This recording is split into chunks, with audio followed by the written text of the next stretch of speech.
Oh, stumbling upon this hidden hall is no accident. Perhaps the 9 divines meant for you to be here. Follow me. Sit beside the hearth and take some rest. There's a long road ahead of you through the snow, so feel free to ease your mind and listen to my tales.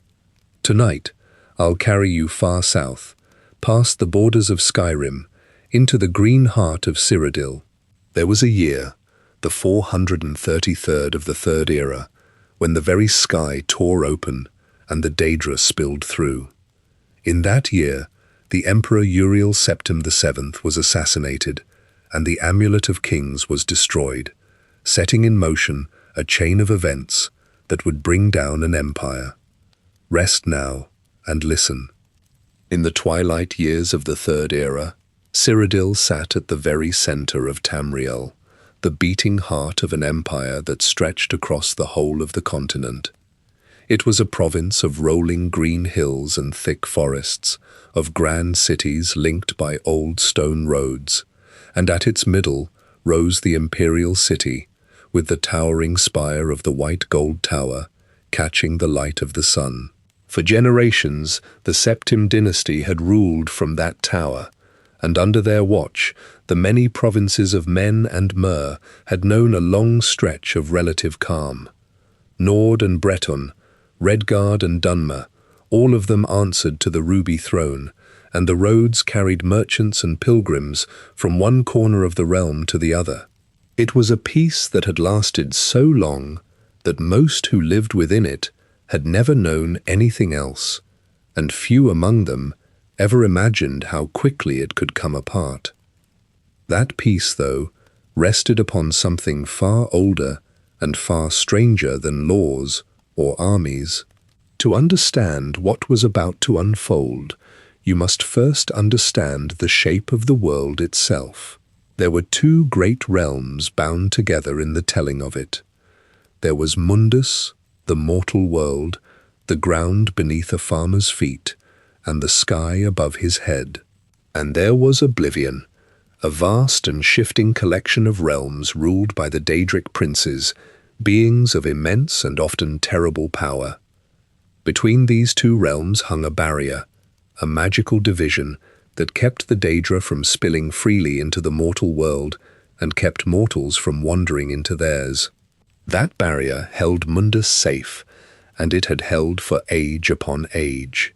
The anchor of that barrier was a thing called the Dragonfires, a sacred flame kept burning within the Temple of the One in the imperial city. So long as the Septim emperors lit and tended those fires, the division between the worlds remained strong and whole, and the emperors could only light them by means of the Amulet of Kings, a red jewel of great antiquity worn upon the chest of each ruler of the Septim line. The amulet and the bloodline and the flame were bound together, one depending upon the other, a chain of sacred duty passed down from father to son across the centuries. It was a system that had protected Tamriel so completely that most of its people gave it no thought at all. Yet there were those who studied Oblivion with hunger rather than fear. Among the Daedric princes, one stood apart in his appetite for the mortal world. Mehrunes Dagon was the prince of destruction, of ambition, of change, born through upheaval, and his realm was a wasteland of fire and ash, called the Deadlands. Dagon had long cast his gaze toward Tamriel, and in ages past he had tried and failed to gain a foothold there. Initially, the other Daedric princes busied themselves with schemes of their own, each seeking to expand their influence in whatever way suited them. But Dagon's desire ran deeper and older, and he had learned patience across the long span of his existence. The peace of Cyrodiil, then, was more fragile than it appeared. It hung upon 3 burning fires, one aging emperor, and a single jewel worn close to his heart. A patient enemy had already begun to work at the seams of it, gathering followers in secret, laying plans that had been decades in the making. The green hills and the busy roads carried on, as they always had, unaware. While in hidden places, men whispered prayers to the Prince of Destruction and waited for the signal to move. And at the center of that gathering shadow stood one figure above all others, the man who had woven the plot together, thread by thread. And it is with him that our tale must truly begin. At the center of that gathering shadow stood an Altmer named Mankar Camoran. To the scholars and historians of the empire, the name Camoran carried a heavy weight, echoing with the bloody legacy of the Camoran usurper, a warlord who had carved a path of ruin through western Tamriel decades prior. Mankar was born the illegitimate son of that usurper and his Bosmer mistress, Khalees. He inherited his father's ambition and matched it with a deep, consuming devotion to Mehrunes Dagon. Over the years, Mankar poured his obsessive study into the commentaries on the Mysterium Xerxes, a 4-volume text of dark theology that served as the foundation for his life's work. Through these writings, he founded the Order of the Mythic Dawn, a widespread and deeply secretive cult dedicated entirely to the worship of the Prince of Destruction. Mankar Camoran did not rule his cult alone. He brought his own children, a son named Raven and a daughter named Ruma, into the fold, molding them into his most trusted lieutenants. They stood by his side as he preached to his followers, reinforcing his twisted vision of the world. In the year 433 of the Third Era, Mankar set his grand design into motion. His goal was absolute. He plotted to destroy the Septim bloodline in its entirety. By eliminating the Emperor and every living heir, he would ensure the dragon fires could never be lit again. Without the sacred flames, the barriers separating Nirn from Oblivion would dissolve completely, allowing Mehrunes Dagon to step through the torn veil and claim Tamriel for himself. To achieve this, Mankar relied on the absolute loyalty of the Mythic Dawn. These were zealots, men and women who had abandoned their old lives in exchange for a dark promise. Mankar preached that Tamriel was merely another realm of oblivion, stolen from the Daedra by the divines, and that Dagon was its rightful ruler, coming to reclaim it. He assured his followers that those who served the Prince of Destruction would be rewarded in the world to come. For their devotion, he promised them a place in a paradise realm, a sanctuary where they would live forever, untouched by the ruin that was about to consume the mortal world. Driven by this promise, the cultists spread out across the provinces, waiting for Mankar Camoran to give the order that would bring the empire to its knees. Mankar Camoran's followers walked the cobblestone streets of the imperial city and the dirt roads of the provinces in plain clothes.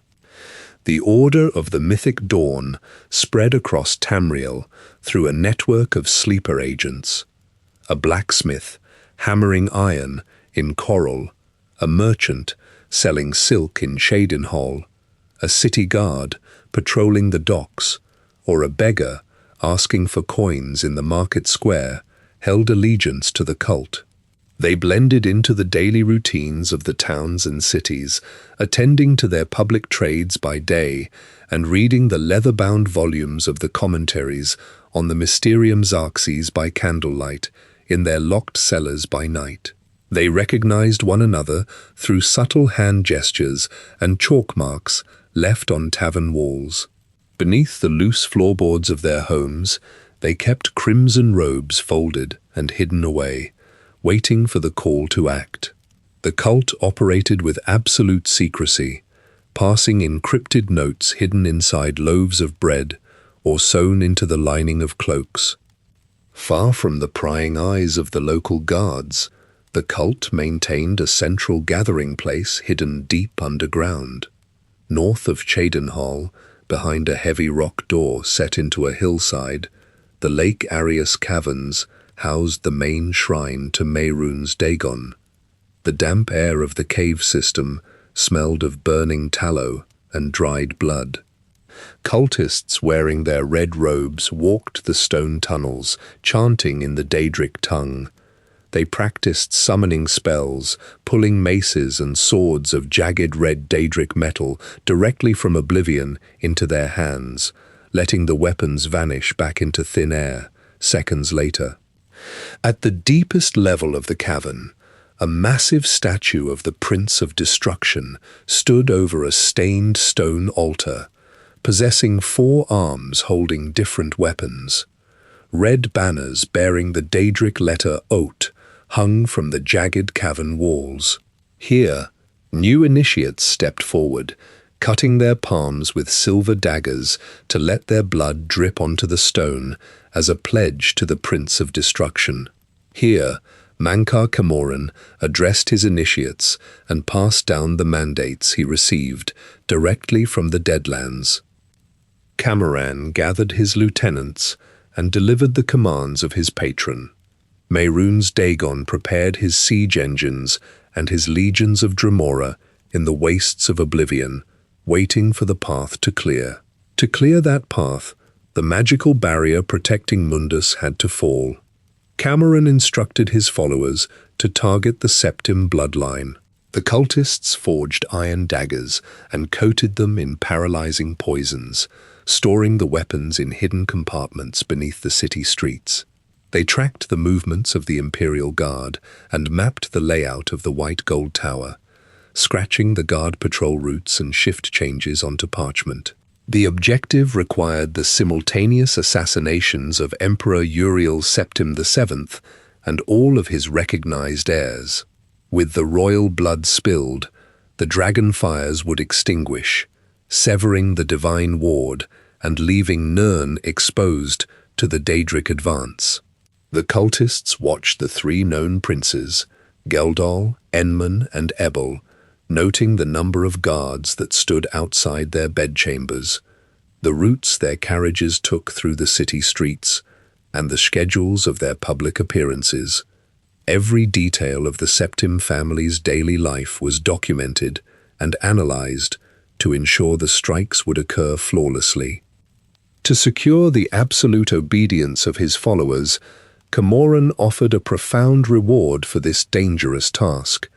Using the power of the Mysterium Xarxes, he carved out a pocket realm within Oblivion known as Gaia Alata, or Paradise. He promised his disciples that those who died in service to the mythic dawn would awaken in this realm to live eternal lives of luxury and peace.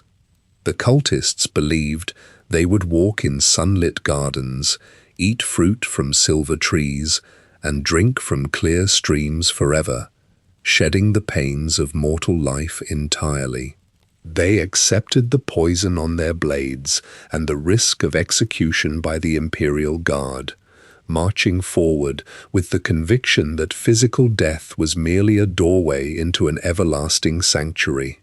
The physical reality of Gaia Alata offered a starkly different existence.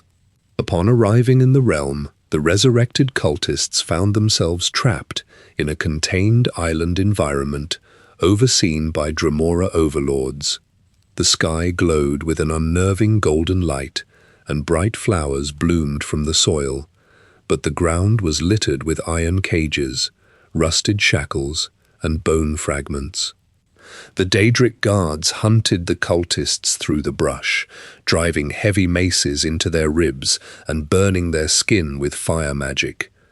They bound the followers to wooden stakes, extracting their marrow and slicing their muscles with barbed swords. When the cultists died from these wounds, their bodies dissolved into the earth, and they regenerated in the soil a few days later, pulling themselves up from the dirt, only to be hunted and slaughtered again. The Dremora dragged the reborn cultists from the mud and subjected them to continuous physical trauma. The followers of the mythic dawn endured this endless cycle, screaming as Daedric steel cut their flesh, day after day, paying for their devotion with a constant flow of blood. While the assassins sharpened their blades and memorized the patrol routes of the imperial city, the man they intended to kill sat within his private chambers. The shadows of the impending strike had already begun to manifest inside the walls of the white gold tower, taking the form of vivid, recurring nightmares. Uriel Septim VII sat upon the ruby throne in the center of the white gold tower. Deep creases cut into the corners of his eyes, and his hair hung in thin grey strands past his shoulders. He was the 21st ruler of the Third Empire of Tamriel. The Amulet of Kings rested heavily against his collarbone, the large red diamond catching the torchlight of the great hall. He gripped the carved armrests of the throne with spotted, trembling hands. He was an old man in his twilight years, and he represented the penultimate generation of the Septim dynasty, a continuous bloodline spanning hundreds of years across the continent. 3 younger men stood on the polished marble floor before him. These were his sons. Crown Prince Geldol stood in the center, wearing a tunic of red silk woven with the gold dragon sigil of the empire. Enman and Ebel stood at his flanks, their hands resting on the jeweled pommels of their broadswords. They possessed broad shoulders, thick dark hair, and loud clear voices that echoed off the stone walls of the chamber. They walked with steady strides and gave orders to the palace guards with absolute certainty. They existed as the physical future of the Septim line, ready to take up the heavy gold crown and rule the provinces. During the daylight hours, the emperor held court, signed parchment edicts, and listened to the reports of his generals. When the sun went down over the imperial city, Uriel retreated to his private chambers high in the tower. He lay in a massive 4-poster bed, draped in heavy velvet curtains. He twisted in the linen sheets, his head thrashing against the feather pillows. Sweat beaded on his forehead and soaked the collar of his nightclothes. His eyes darted rapidly beneath his closed eyelids. Images of sharp, bright violence flooded his sleeping mind. He saw the sky over Cyrodiil turning the color of bruised meat and dried blood. He saw jagged iron gates rising out of the green grass, the metal glowing with intense heat. Towering Daedra with red skin and 4 muscular arms tore through the stone walls of Tamriel's cities, swinging massive blackened maces that shattered the masonry. The smoke of burning timber drifted across his vision, stinging his eyes. He saw the dragonfires in the Temple of the One sputtering, the flames shrinking until the coals turned grey and crumbled into ash. In the final moments of these visions, a steel dagger materialized from the dark, sweeping directly toward his own throat. Uriel woke with a sudden gasp, clutching the edges of his mattress. He pushed himself upright, his breath coming in ragged, shallow pulls.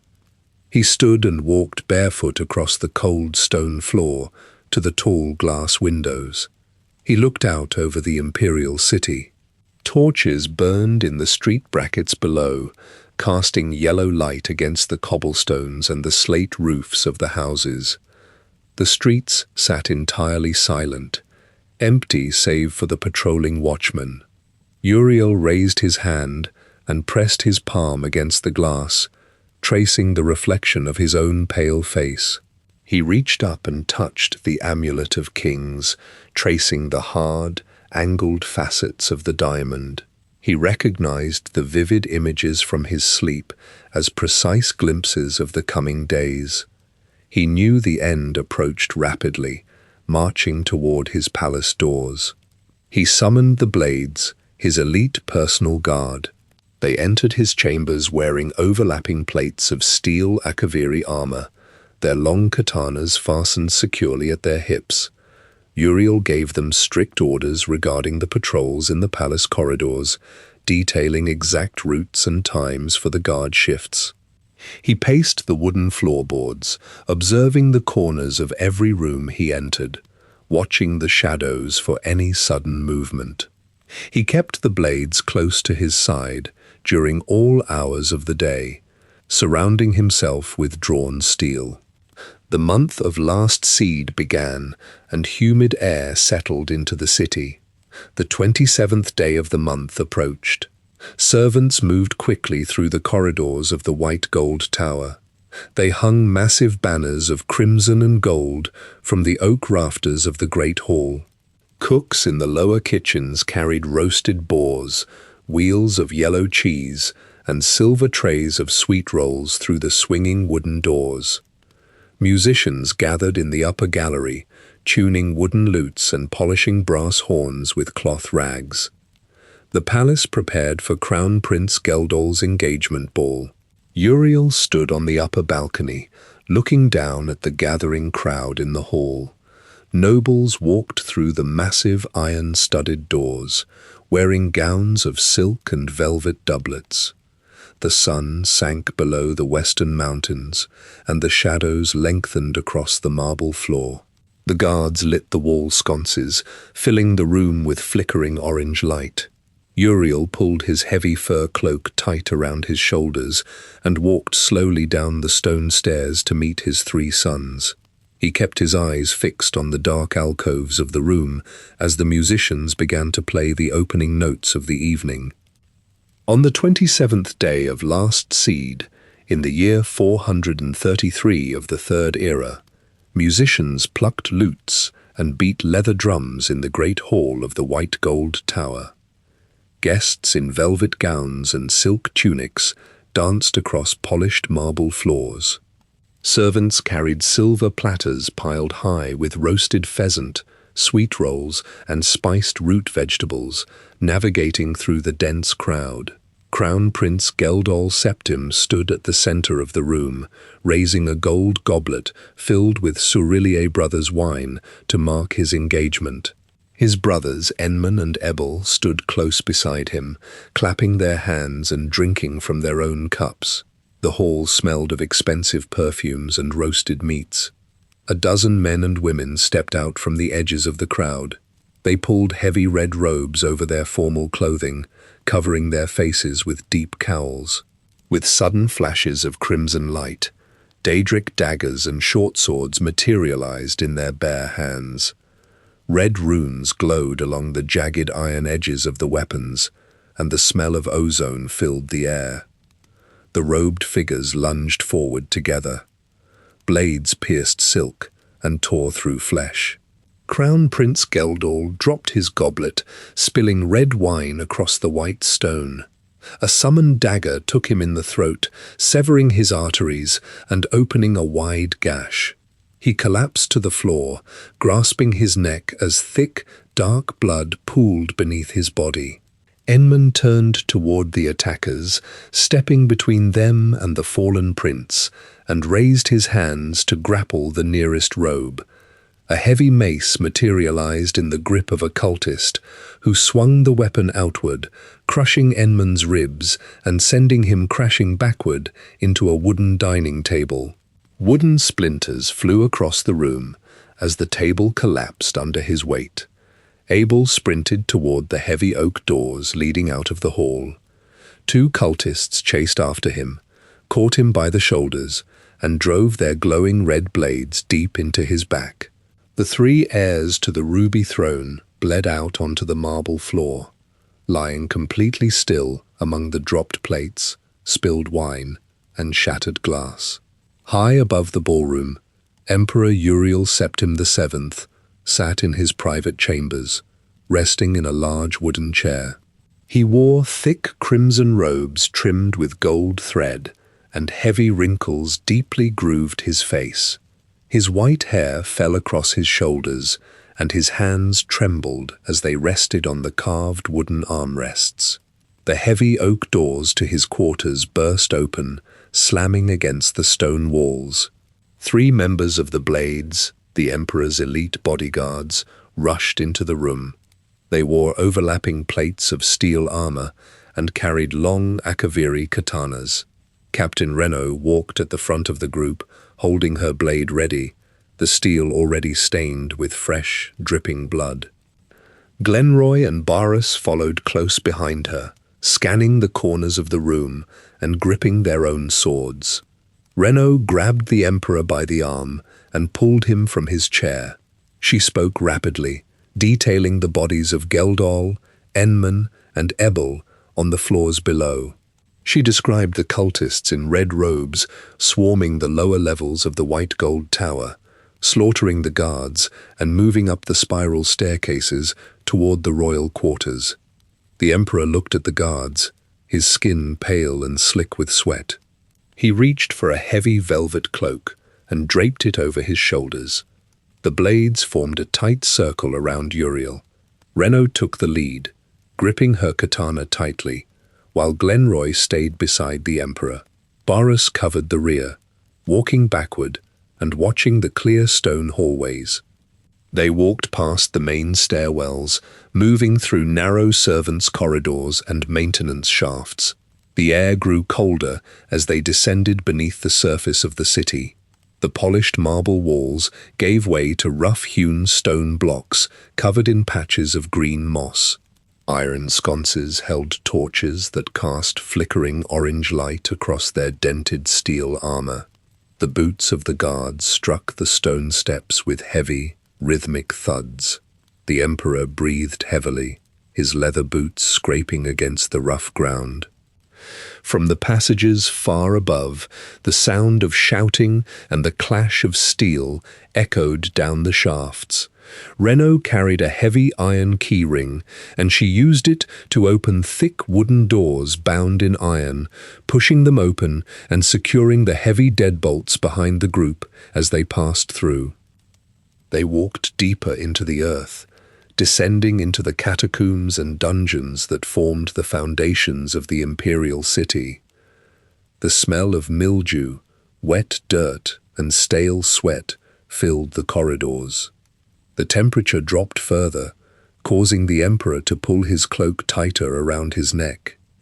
They entered the imperial prison, walking past rows of vacant iron cages. The guards led the Emperor toward a specific cell block to access the secret tunnel constructed specifically for the royal family. Renault led the group down a narrow hallway lined with rusted iron bars. Water dripped from the stone ceiling, landing in stagnant puddles on the floor. Boris kept his blade raised, constantly checking the shadows behind them. They stopped in front of the final cell on the right side of the block. The cell door was locked, and the iron bars were cold and slick with moisture. Renault stepped forward and slid her key into the lock. From the darkness inside the cell, the sound of steady breathing indicated that a prisoner waited on the other side of the bars.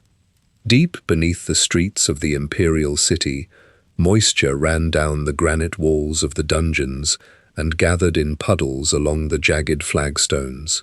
A solitary figure sat in the corner of a cell on a pile of moldy straw, wearing rough spun tunics stained with mud and sweat.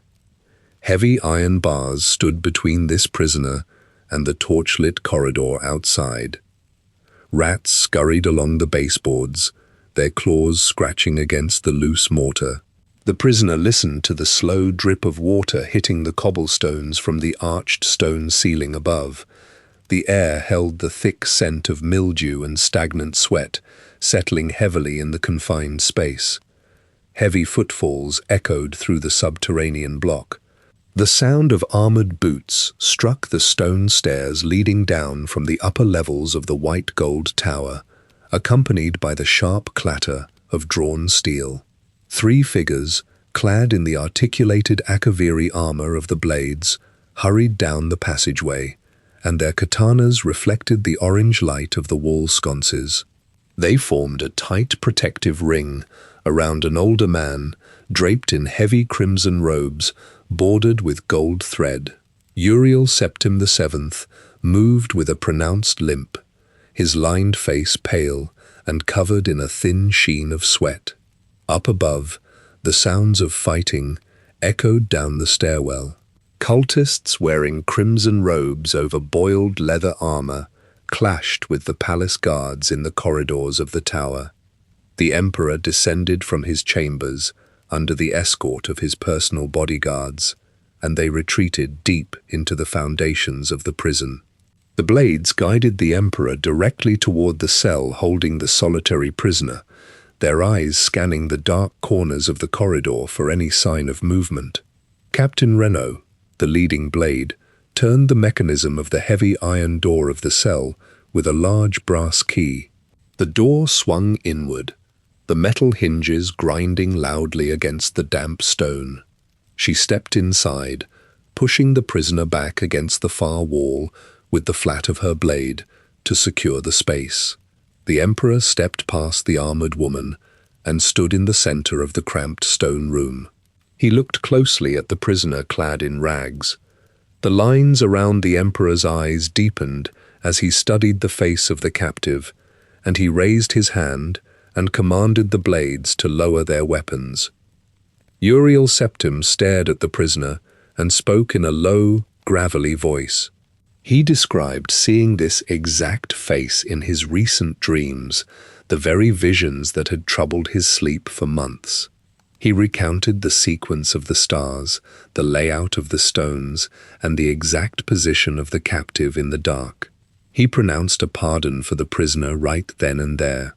The old ruler explained that the divines had placed the captive in this specific cell, on this specific cell, on this specific cell, on this small, damp room.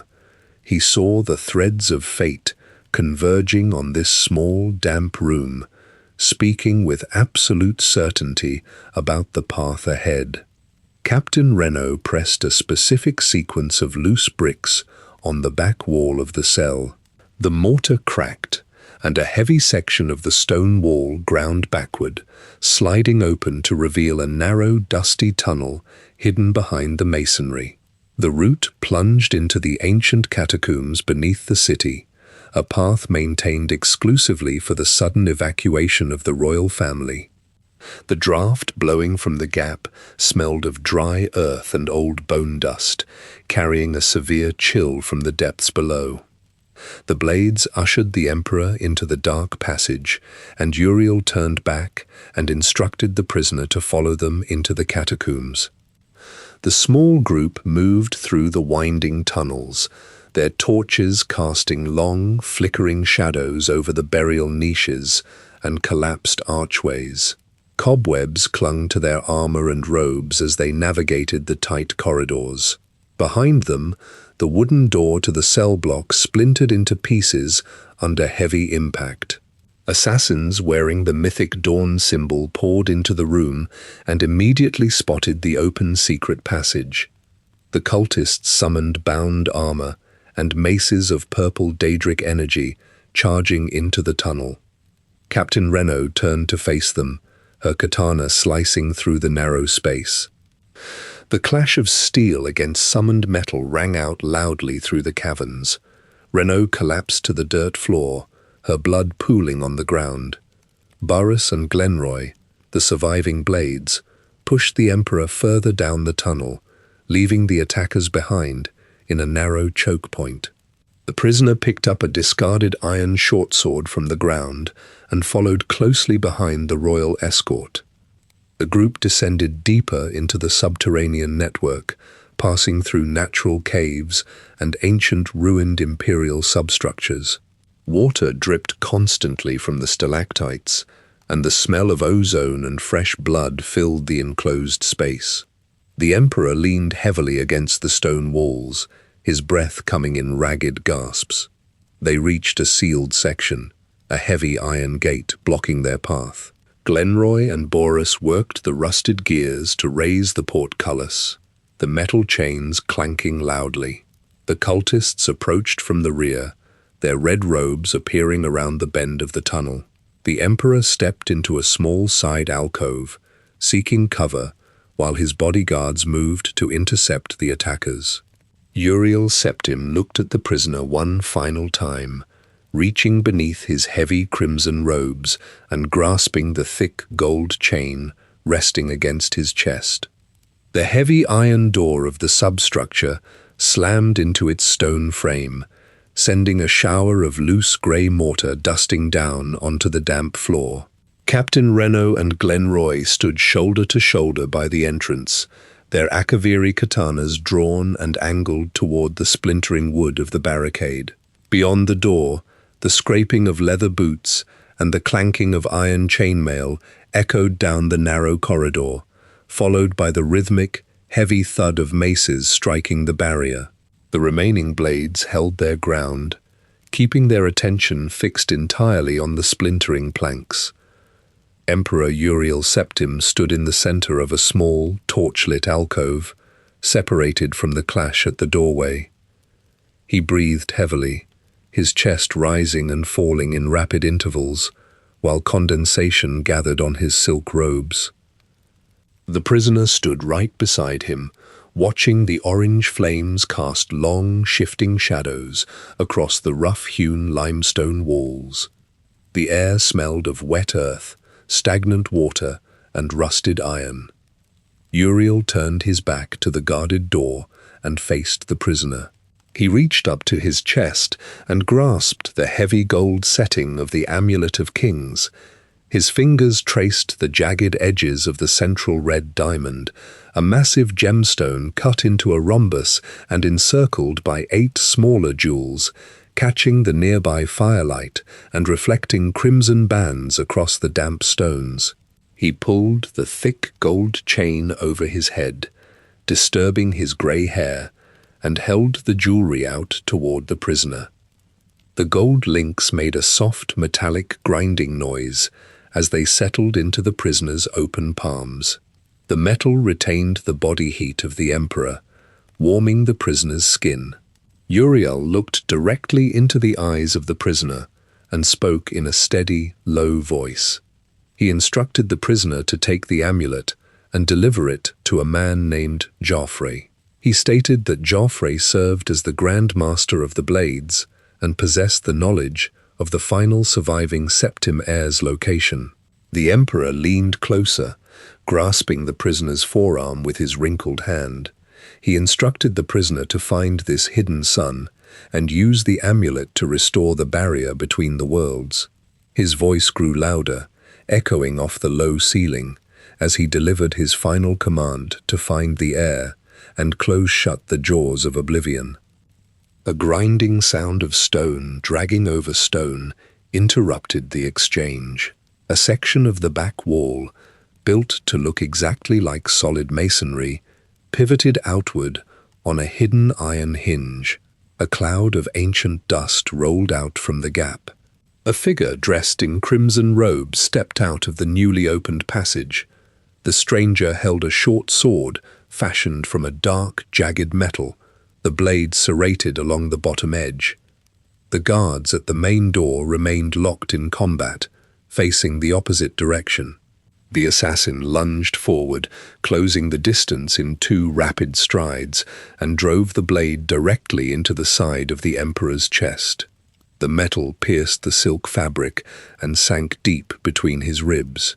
Uriel Septim let out a sharp gasp, his knees buckling as he collapsed onto the wet stones. Dark blood pooled out from the wound, mixing with the muddy water gathered in the cracks of the floor and staining the hem of his robes.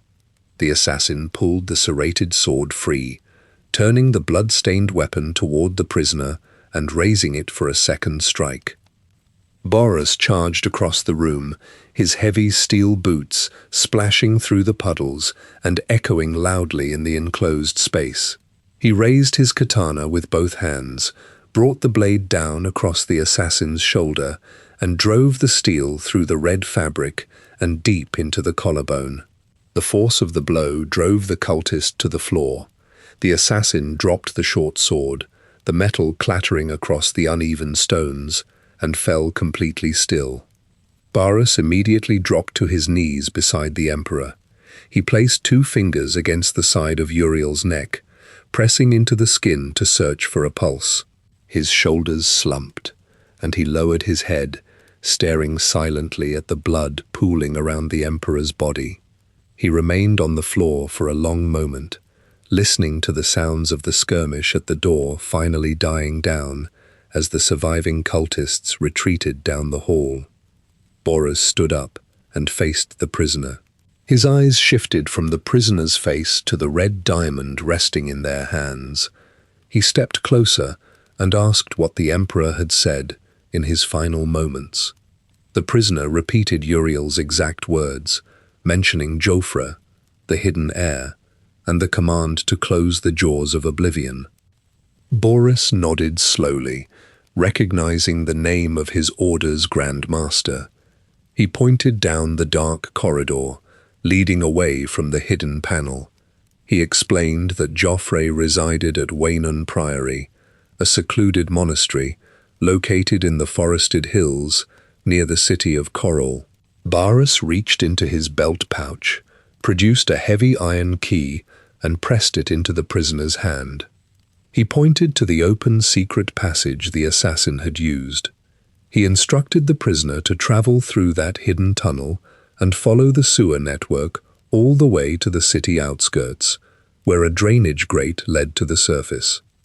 The prisoner gripped the iron key in one hand and the amulet of kings in the other, turned toward the narrow stone archway, and stepped into the damp darkness of the lower sewers to begin the long trek to the priory.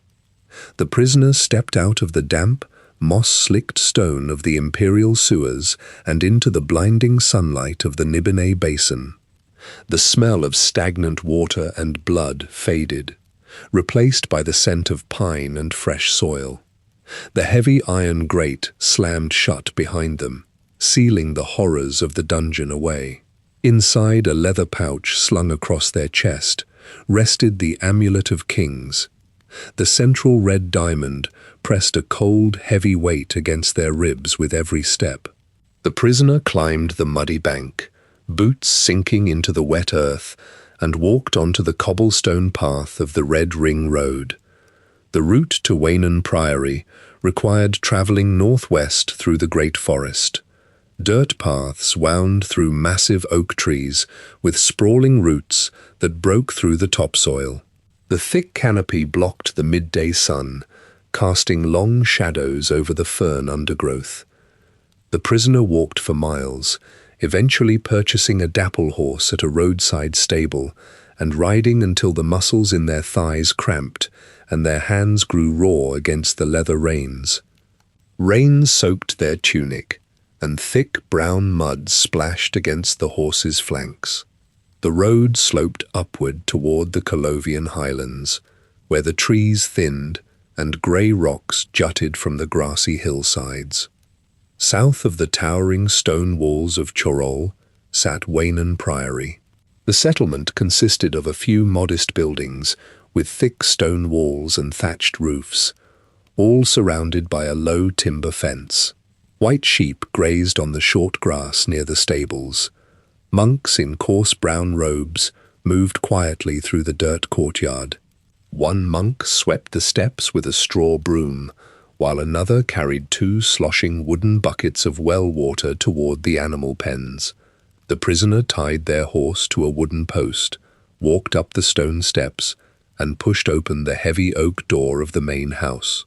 Inside, a fire crackled in a large stone hearth, casting flickering orange light over tall bookshelves lined with thick, leather-bound tomes. The air smelled of wood smoke and old parchment. An older man sat at a reading desk near the window, his head bowed over an open book.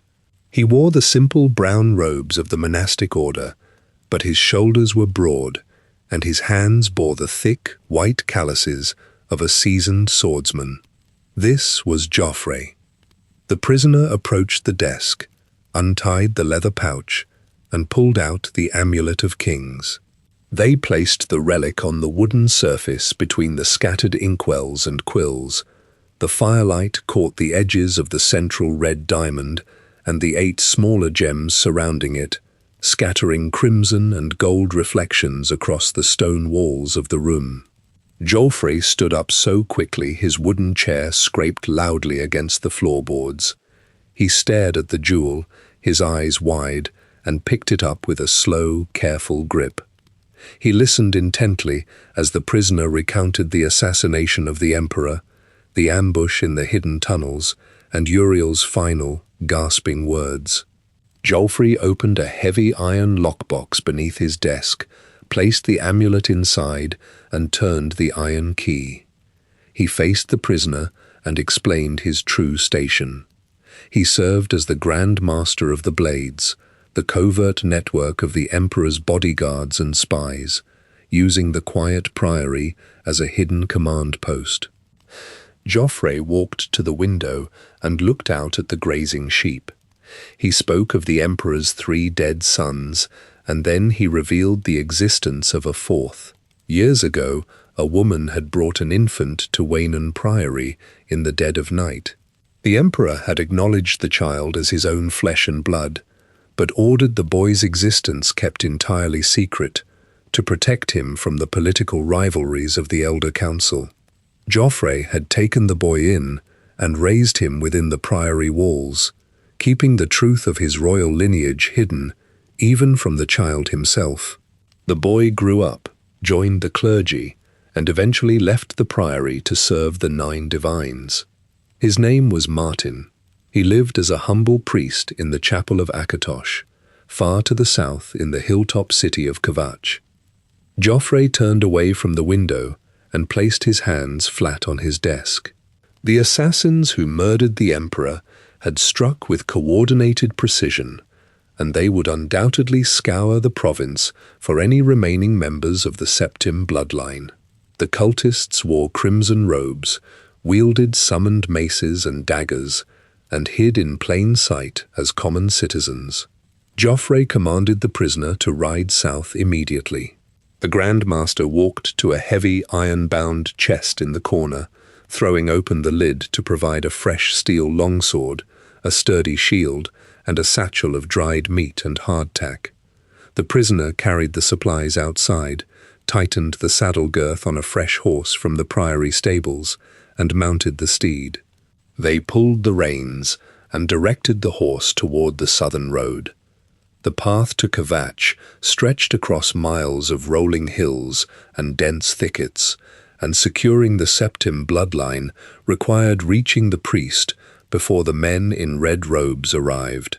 The rider spurred their horse into a hard gallop down the dirt trail, kicking up a cloud of dust as they raced toward the southern horizon. High on a plateau of pale rock in the Colovian highlands stands the city of Kvatch. Thick walls of quarried stone ring the perimeter, blocking the steady winds that sweep across the Gold Coast. Inside the gates, timber-framed houses line the cobblestone streets, leading up to the great chapel of Akatosh at the highest point of the settlement. Inside this chapel, a man named Martin sweeps dust from the flagstones. He wears the simple grey robes of a priest, tied at the waist with a braided cord. Calluses mark his palms from years of gripping wooden brooms and hauling buckets of well water from the courtyard. He straightens the heavy wooden benches and lights tallow candles before the stone altar. Martin spends his days reading from bound leather scriptures and listening to the murmurs of the townsfolk, while he carries the blood of Uriel Septim VII in his veins. Decades earlier, Grandmaster Joffrey rode through the dark forests of the Nibene Valley with a swaddled infant tucked inside his wool cloak. The hooves of his horse kicked up wet mud and dead leaves along the secluded trails. Joffrey handed the child to a family of farmers living on the outskirts of the province. The baby grew up pulling weeds, carrying chopped firewood, and sleeping on a mattress stuffed with dry straw. Uriel kept the mother's name in his own thoughts and took the secret with him to the crypt. Martin grew into adulthood, learning the trade of the fields and, later, practicing the quiet rituals of the chantry of Akatosh. He drinks watered wine, eats dark bread, and tends to the sick in the city's undercroft. The blood of the Septim emperors pumps through the veins of a man who patches the soles of his own leather sandals with a bone needle and thick thread. Far to the east, the marble floors of the imperial palace hold the cooling blood of Uriel and his 3 acknowledged sons, Geldal, Enman, and Ebel. The bodies lie beneath white linen shrouds in the heavily guarded chambers. Slits in their fine silk garments show where the assassins' blades pierced their flesh. The dragonfires in the Temple of the One sit dark, leaving a pile of grey ash in the center of the great stone brazier. Martin stands as the final living heir to the Septim dynasty, possessing the exact lineage required to wear the Amulet of Kings and reignite the flames. At the same time, he remains in Kvatch, pulling weeds from the chapel garden and scrubbing the stone steps with a bristled brush. He washes his face in a copper basin every morning, staring at the reflection of a simple cleric in the rippling water. Deep beneath the earth, in a cavern lit by sputtering torches, Mankar Camoran traces lines across a map of Cyrodiil with a long, manicured fingernail. He reads reports written on parchment by his spies, planted in the towns across the heartland. He studies the troop movements of the Imperial Legion and matches them against old temple registries. Camoran locates the hidden sun, tapping his finger directly on the dark ink marking the city of Kvatch. He turns to his followers, men and women wearing crimson robes and gripping steel daggers in their hands. Camoran commands them to reduce the entire plateau to cinders in order to burn the last Septim. The mythic Dawn agents move out from their hidden caves. They walk along the dirt roads in plain clothes, carrying staves and curved blades wrapped in rough burlap. They converge on the Gold Coast, climbing the steep, rocky trails leading up to the Kvatch Plateau. They set up camps in the dense foliage just beyond the clearing of the city walls, and they watch the city guards patrol the stone battlements in heavy iron armor, listening to the clank of their boots on the masonry. The cultists wait in the brush, mixing crushed roots and powdered sulfur in iron bowls, preparing the physical components required to tear a hole in the physical world. Focusing entirely on his work inside the chapel, Martin hums a low hymn while polishing the silver chalices on the altar. He rubs a coarse rag over the metal, buffing away the tarnish until the silver shines in the candlelight. He watches the sun dip behind the western mountains, casting long orange shadows through the stained glass windows and across the stone floor. He locks the heavy wooden doors of the chapel for the night, turning a massive iron key in the metal mechanism. He walks down the stone corridor to his small sleeping quarters and lies down on his bed. Outside the city walls, the air temperature drops rapidly, freezing the dew on the grass. The crimson-robed cultists step out from the shadows of the trees and form a wide circle on the dirt path leading to the main gates of Kvatch. They begin chanting syllables in a guttural, jagged language, their breath pluming in the sudden cold. The dirt in the center of their circle begins to blacken and crack, splitting apart like dried clay. Plumes of thick yellow smoke rise from the fissures in the soil, carrying the harsh smell of sulfur. A searing heat radiates outward, snapping the branches of the nearby pine trees and singeing the grass. The fabric of the air itself starts to split apart, revealing a bright, burning red light pouring through a jagged vertical tear. The followers of Mankar Camoran wore heavy robes of deep crimson cotton, stitched along the hems with black thread. They held steel daggers coated in the dried blood of the Septim line, carrying the blades in leather sheaths at their waists. Inside the Temple of the One in the Imperial City, The great brass brazier held only a mound of cold grey ash. The dragon fires emitted no heat and cast no light. With the bloodline severed and the fires extinguished, the magical barrier separating the soil of Mundus from the lava fields of Oblivion cracked and dissolved. Camoran issued the command for the next phase of his plan. Cultists travelled in small groups across the dirt roads and cobblestone bridges of Cyrodiil.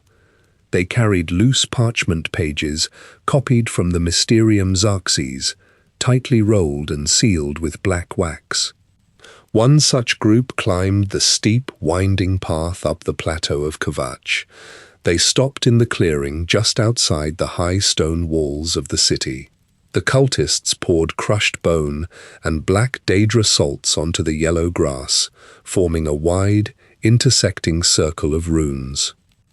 They knelt in the dirt, clutching their amulets, and chanted the sharp, guttural syllables of the Daedric tongue. The air above the dirt road split open.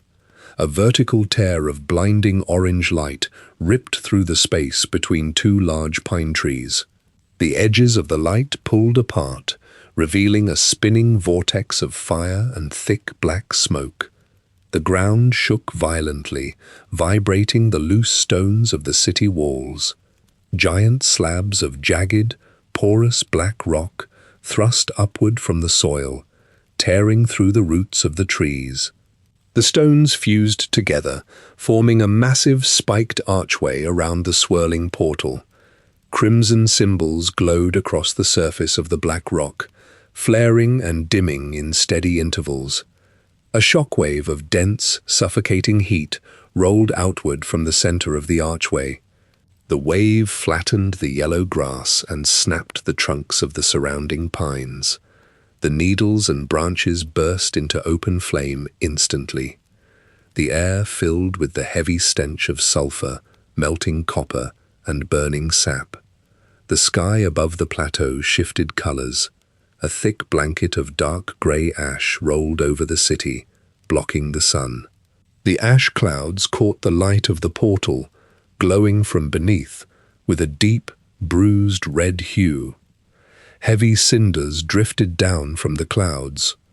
The burning flakes landed on the stone battlements, the dirt roads, and the wooden roofs of the merchant stalls outside the gates, charring the timber and igniting the canvas awnings. Small fires broke out across the plateau, spreading rapidly through the dry summer grass. Guards stationed at the city gates drew their steel broadswords and raised their heavy iron shields. Sweat ran down their faces and necks, soaking into their padded linen tunics.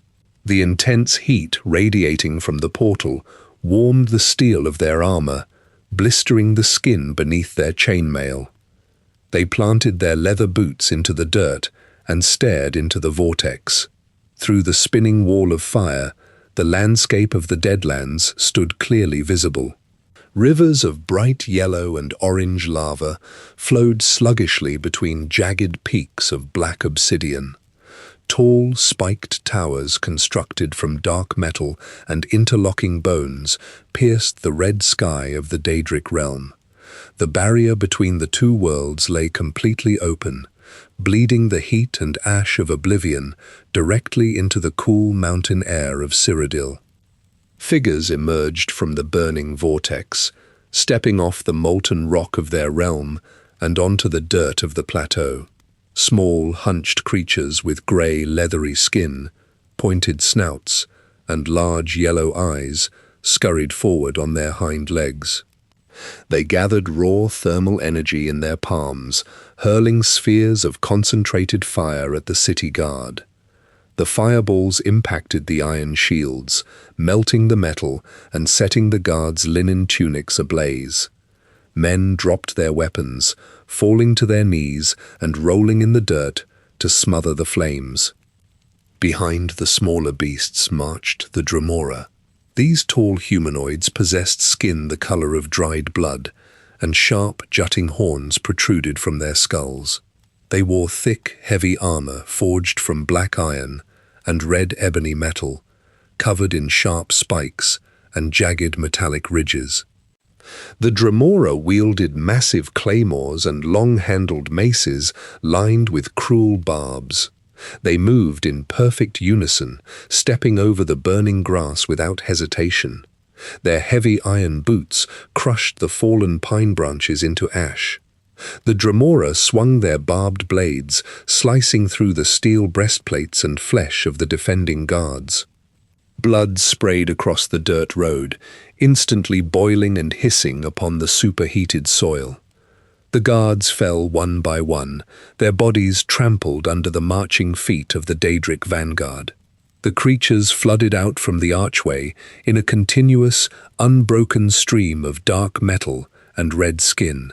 They pushed past the shattered trees, the dead guards, and the burning merchant stalls, advancing up the slope.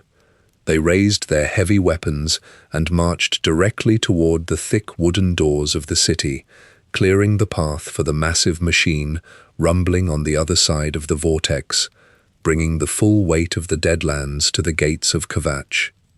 Just beyond the city walls, the air split apart with a sound resembling grinding stone and snapping timber.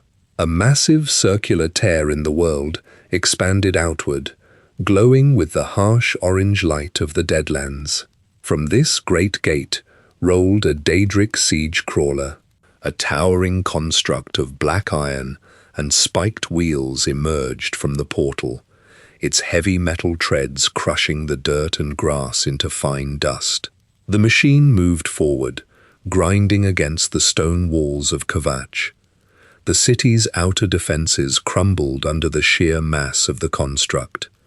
The iron treads rolled over the rubble, flattening heavy stone blocks and splintering the wooden barricades into jagged fragments. Heat radiated from the dark metal, baking the air around it. Behind the crawler, the Daedric army poured through the breach in a continuous, violent surge. Horned Dremora in heavy, dark armor marched in locked ranks, wielding jagged broadswords and spiked maces. Smaller, reptilian creatures with thick scales and snapping jaws scurried over the ruined walls, dragging their claws across the cobblestones. They moved block by block through the lower districts.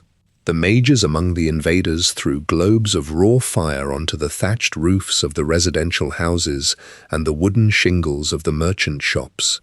The dry timber caught immediately, sending thick black smoke up into the sky. Roofs caved in, bringing down showers of sparks and burning wood into the narrow streets below. The invaders marched directly through the market square, breaking apart the wooden stalls and overturning heavy cargo carts. Sacks of flour, bolts of cloth, and wooden crates scattered across the stones and caught fire. Daedric weapons swung through the crowds of fleeing citizens. Bodies fell across the cobbles, bleeding heavily into the stone gutters. The heat in the streets grew intense enough to blister skin, and the air filled with the smell of roasting meat, burning hair, and melting copper. Stone buildings cracked under the immense heat, their facades collapsing outward into the thoroughfares. The entire city became a grid of burning corridors and falling masonry. A fraction of the residents managed to run past the initial onslaught, fleeing through the southern gates before the portcullis collapsed. They scrambled down the steep, rocky hillside outside the city walls, sliding on loose gravel and tearing their hands on the sharp brush. They gathered in the dirt, tearing strips from their tunics to bind cut arms and wrap burned legs. They sat in the mud and ash, looking up at the thick plumes of smoke rising from the plateau. The bright orange glow of the burning city illuminated their soot-stained faces. They watched the Daedric creatures patrol the upper ridges, trapping the survivors on the lower slopes with only the clothes on their backs and the dirt beneath them. Inside the burning city, a priest named Martin Septim moved through the chaotic streets. He grabbed citizens by the shoulders, pointing them toward the great chapel of Akatosh at the center of town. He dragged the injured across the paving stones, leaving smears of blood on the rock, and pushed them through the heavy oak doors of the sanctuary. The chapel stood built of thick stone blocks, with tall, narrow windows shaped specifically to admit sunlight and block heavy intruders. Once the last nearby straggler crossed the threshold, Martin and the city guards pushed the thick wooden doors shut and dropped a massive iron crossbeam into place across the brackets. Within the chapel, the air remained cool and smelled of old incense, damp stone, and copper. The survivors huddled on the polished floor between rows of heavy wooden pews. Some pressed wet rags against severe burns, and others stared fixedly at the vaulted ceiling. Martin walked among them, carrying a wooden bucket of well water and a stack of clean linen. He knelt beside a man with a deep laceration across his thigh, washing the wound with the water and pulling the edges of the flesh together with tight linen bandages. He moved to the next, checking pulses, wiping soot from eyes, and speaking in low, measured tones over the sound of heavy impacts echoing against the walls outside. The stained glass windows cast red and gold light across his blood-stained robes as he worked. Outside the chapel, Captain Savlian Matthias and a handful of surviving guards formed a rigid line across the plaza. They held steel shields interlocked and braced their boots against the uneven cobblestones. The fire from the surrounding buildings cast long, flickering shadows across their dented armor. Dremora forces surged against the shield wall, striking steel against steel. Sparks flew as the guards pushed back, their boots sliding on the blood-slicked stones. The Daedra shrieked and pressed forward, battering the guards with heavy weapons. The guards held their ground, keeping the beasts away from the chapel doors by thrusting their long swords through the narrow gaps in their shields. The siege crawler continued to turn the northern district into crushed gravel, while the fire burned the houses down to the foundation stones. The Daedric numbers multiplied, pouring continuously from the open Oblivion gate at the city's entrance. The guards in the plaza took heavy blows, their armor buckling and their breath coming in ragged gasps. The barricade of shields began to bend under the sheer weight of the endless horde. At that exact moment, a lone traveler crested the hill on the Gold Road. The prisoner from the imperial city, carrying the Amulet of Kings, looked upon the towering ring of fire and the massive gate, tearing the sky open, drew a steel longsword from its scabbard, and marched directly into the smoke. Smoke plumed from the hilltop, thick and black against the grey clouds covering the sky. At the base of the incline, canvas tents flapped in the wind, sheltering people wrapped in dirty wool blankets. Mud covered their boots, and soot stained their faces as they huddled around small campfires. A dirt path led up the hill toward the stone walls of Kvatch. At the top of that steep path, a makeshift barricade of sharpened logs and overturned wooden carts blocked the way. Men in dented steel armor stood behind the wood, gripping iron spears and heavy broadswords. Leading them stood Captain Savlian Matthias, his boots planted firmly in the mud. Deep scratches scored his steel breastplate, and dried blood caked the edges of his metal gauntlets. He breathed heavily, watching the crest of the hill. Beyond the barricade, a massive ring of jagged black stone jutted from the earth. Within that ring, a vortex of orange fire swirled, casting a harsh red light across the ground. The heat radiating from the portal baked the mud into cracked clay and carried the smell of sulfur down the slope. Scamps and Dremora spilled continuously from the orange vortex, charging down the hill toward the barricade. The scamps leaped over the overturned carts, tearing at the guards with long grey claws. The Imperial Guards thrust their spears forward, piercing the tough hides of the creatures and pushing them back. Matthias swung his claymore in a wide arc, bringing the heavy steel blade down on a Dremora warrior's horned helmet. Metal clashed loudly, and sparks flew into the air as the two forces collided. The guards shoved the Daedra back down the incline, adding to a pile of grey-skinned corpses at the base of the barricade. However, the vortex pulsed brightly, and another wave of horned figures stepped through the fire.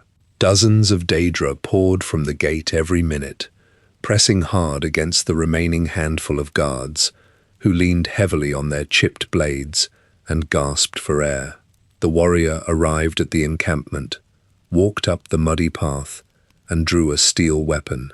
Stepping past Matthias, the warrior climbed over the wooden spikes and walked directly toward the ring of black stone. The heat blasted against the warrior's face, singeing eyebrows and drawing beads of sweat. The warrior stepped into the swirling orange light and vanished from the hillside.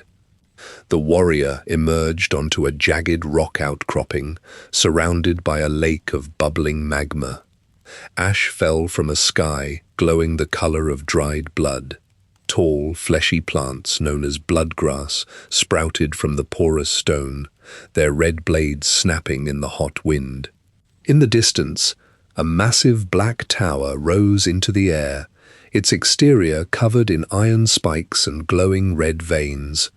Bridges of suspended metal connected smaller spires to the central structure. The air smelled strongly of roasting meat and burning copper. Dremora warriors patrolled the stone pathways, gripping jagged, serrated swords and heavy iron maces. The warrior moved forward, striking down a patrolling guard and taking the path across the magma lake.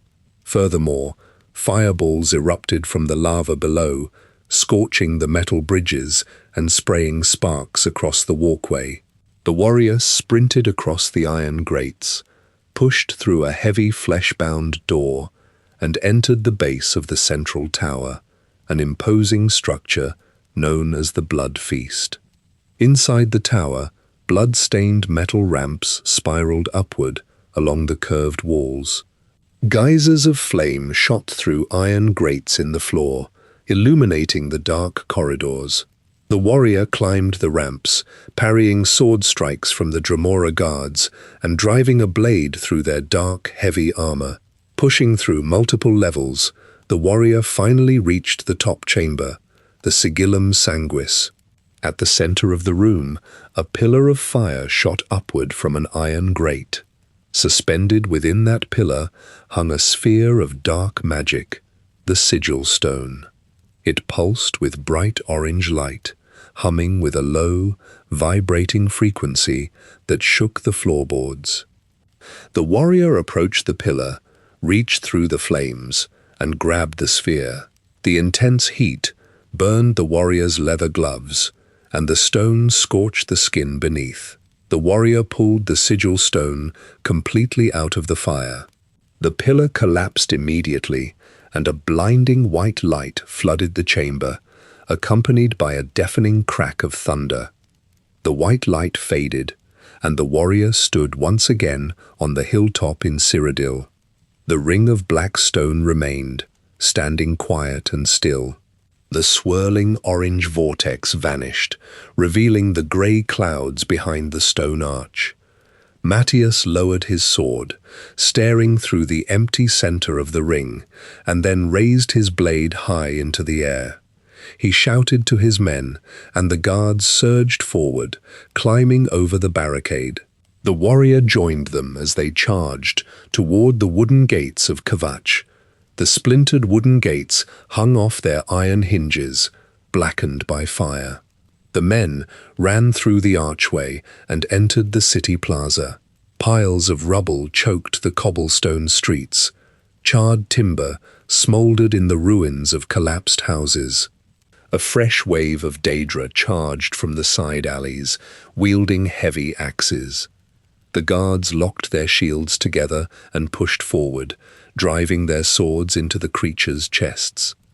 The warrior fought alongside Matthias, clearing the plaza and securing a path to the great chapel of Akatosh at the far end of the square. Matthias pushed his shoulder against the heavy oak doors of the chapel and shoved them open. Inside, a group of townspeople huddled on the stone benches, coughing from the thick smoke hanging in the air. Imperial guards stood by the stained glass windows, keeping their weapons drawn. Matthias spoke to the guards, confirming the plaza outside stood clear of enemies. Subsequently, Matthias turned to the warrior and pointed toward the back of the city, toward Castle Kavach. The heavy gates to the castle remained shut, and the Daedric general held the interior courtyard. The warrior nodded and followed Matthias back into the smoke-filled streets. They crossed the stone bridge over the dry moat, kicked open the iron-bound doors of the castle, and charged into the great hall. The Daedric general stood near the throne, towering over the guards, wielding an enormous ebony mace. The warrior ducked under a sweeping blow from the mace, stepped inside the general's guard, and drove a blade deep into the creature's ribs. Matthias followed, with a heavy strike to the general's neck, bringing the massive creature crashing down onto the marble floor. Stepping past the fallen general in the hall, Matthias and the warrior searched the castle corridors. They opened the heavy wooden door to the count's private chambers. Count Ormelius Goldwine lay dead on a torn rug, his rich clothing soaked in blood. Several slain Daedra lay around him, alongside the bodies of his personal guard. The count's silver signet ring rested on his finger. Matthias knelt beside the body, pulled the ring from the count's hand, and slid it into his own leather pouch. He stood up, wiping the soot from his brow, and told the warrior to return to the chapel. The surviving townspeople needed an escort down the hill to the refugee camp. Among those survivors inside the sturdy stone walls of the great chapel of Akatosh waited the quiet priest that Joffre had sent the warrior to find.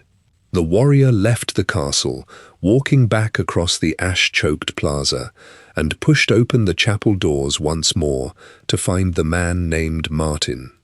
Inside the great chapel of Akatosh, grey ash drifts down from the cracked stone ceiling, settling thickly over the overturned wooden pews. Survivors of the brutal siege huddled together on the cold stone floor, coughing into their cupped hands, and wrapping torn strips of cloth around deep cuts and severe burns. Martin Septim kneels beside a wounded guardsman, his coarse grey priest's robes stained heavily with soot and dried blood. He presses a damp poultice of crushed green leaves over the guard's blistered arm and ties a linen bandage tightly over the steaming skin. He wipes a layer of sweat from his forehead with the back of his wrist and reaches for a wooden bucket to rinse his hands. The air inside the sanctuary smells strongly of copper, burnt hair, and crumbling mortar. The warrior, who stepped out of the Daedric portal, walks up the center aisle of the chapel.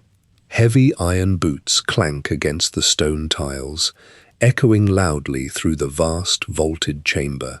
The injured townsfolk shuffle backward, clearing a wide path for the armored stranger. The warrior stops directly behind the kneeling priest. Hearing the approaching footsteps, Martin finishes tying the knot on the bandage, rises to his feet, and turns to face the newcomer. The warrior speaks in a low, even voice, delivering the message passed down from Joffre in the distant forests of Chorol. The stranger explains the events in the Imperial City dungeons, describing the damp tunnels, the sudden flash of assassins' blades, and the final, breathless words of Uriel Septim VII as he handed over the Amulet of Kings. Martin listens as the stranger names him the bastard son of the fallen emperor. He turns his head and looks toward the main altar, where a massive stone dragon rests with chipped wings and a soot-stained snout. He dips his hands into the wooden bucket, rubbing the dried blood from his skin, and watches the clear water turn a cloudy red. The stranger continues, explaining how an infant was smuggled out of the imperial city decades ago and hidden away to live a quiet life of prayers, simple meals, and mending books in the hills of the Colovian highlands. The warrior finishes the message by declaring Martin the final living heir to the ruby throne. Martin steps backward and rests his shoulder against a tall stone pillar. He rubs his eyes and draws in a long, slow breath. He looks at his own calloused hands, roughened from years of sweeping stone floors and copying manuscripts by candlelight. He looks through the shattered stained glass windows, observing the thick black smoke rising from the ruined houses of his city. He pieces the events together, speaking his thoughts aloud to the stranger. He notes the exact timing of the attacks. The assassins struck the capital and killed the ruling family, and immediately after, the Daedra opened a gate of fire outside Kvatch. Martin clenches his jaw. He tightens his hands into fists, stating that the mythic Dawn ordered the destruction of the entire city specifically to bury him under the rubble. The men and women bleeding on the chapel floor suffered these wounds because a Daedric cult sought his life. The stranger stands by patiently, waiting for the priest to make his choice. Martin straightens his posture and nods once. He walks away from the pillar and heads into a small side room where he sleeps. He pulls a leather satchel from beneath a narrow cot and drops a few items inside. He packs a clean linen shirt, a thick wool tunic, a worn leather-bound prayer book, and a small iron dagger with a wooden handle. He fastens the brass buckle and slings the heavy leather strap over his shoulder. Returning to the main hall, Martin stops beside the woman, tending to the remaining injured townsfolk. He hands her his remaining supply of bandages, a pouch of dried healing herbs, and a small glass vial of restorative liquid. He places a hand on her shoulder and promises to return with reinforcements from the Imperial legions. The survivors watch him walk toward the heavy oak doors, viewing him simply as Brother Martin, their local priest. Martin pulls his grey hood up over his head, shielding his hair from the falling soot, and pauses for a long moment at the threshold. He rests his hand against the charred wood of the doorframe, taking one final look at the altar of Akatosh before pushing the door open and stepping out into the ruined plaza. They walk over charred timber, crushed stone blocks, and the dropped weapons of the fallen Kvatch guard. The sky above them burns with a sickly yellow hue from the lingering smoke, and the sharp smell of sulfur clings to their clothing. They pass through the shattered iron gates of the city and begin the steep descent down the mountain path, kicking loose gravel down the slope with every step. Their destination lies to the north, along the dirt roads leading through the great forest toward Corral. Waynon Priory sits hidden among those tall pines, holding Joffrey and the Amulet of Kings. They march down the rocky trail with swift, purposeful strides, while the assassins of the mythic Dawn ride their horses down those exact same northern roads, closing in on the priory at this very moment. Mankar Camoran unrolled the parchment dispatches on his stone table, reading the reports from the ash-covered ruins of Kvatch. His agents detailed the survival of a man named Martin, a simple priest who possessed the bloodline of the Septims. Camoran issued new orders to his lieutenants. He commanded them to march on Waynon Priory, the small monastic settlement near the city of Corral, and eliminate the priest. Uriel Septim's illegitimate son possessed the blood required to rebuild the magical barriers separating Nirn from the Deadlands. The cultists wrapped themselves in crimson robes, armed themselves with spiked iron maces and jagged daggers, and moved through the dense canopy of the great forest. Their instructions required them to kill Martin Septim and extract the Amulet of Kings from the priory's secret keeping. The prisoner and Martin rode their horses up the packed dirt path toward Waynun Priory. Thick black smoke billowed from the thatched roofs of the main lodge and the stone chapel. The heavy oak doors of the priory house lay splintered in the dirt, torn completely off their iron hinges. The bodies of Waynun monks rested on the cobblestones, surrounded by dark pools of blood soaking into the earth. Men and women in bright red robes swarmed the courtyard, swinging maces and thrusting blades at the few remaining residents trying to defend themselves with farming tools. The prisoner drew their weapon and charged into the center of the courtyard, driving their blade through the chest of a cultist. Martin dismounted, picked up a fallen iron mace from the dirt, and swung it into the side of an attacker who lunged at him from the stables. The clash of steel and the shouts of the cultists echoed against the stone walls of the priory as the prisoner and the priest fought their way toward the main buildings. After cutting down the agents in the courtyard, the prisoner and Martin pushed open the heavy wooden doors of the chapel. Joffre, the Grand Master of the Blades, stood near the stone altar with his Akaviri katana drawn, surrounded by the corpses of 3 red-robed assassins. Blood stained the sleeves of his brown monk's tunic, and he breathed heavily as he lowered his curved blade. Upon seeing Martin unharmed, Joffre immediately turned and ran toward the main priory house, gesturing for the others to follow him. He led them through the smashed entrance, past overturned wooden tables, and up the stairs to his private quarters. The door to his room lay shattered in pieces on the floorboards. Joffre dropped to his knees beside his wooden chest. The heavy iron lock had been smashed inward, and the lid was thrown back. Inside, the red velvet lining sat completely empty.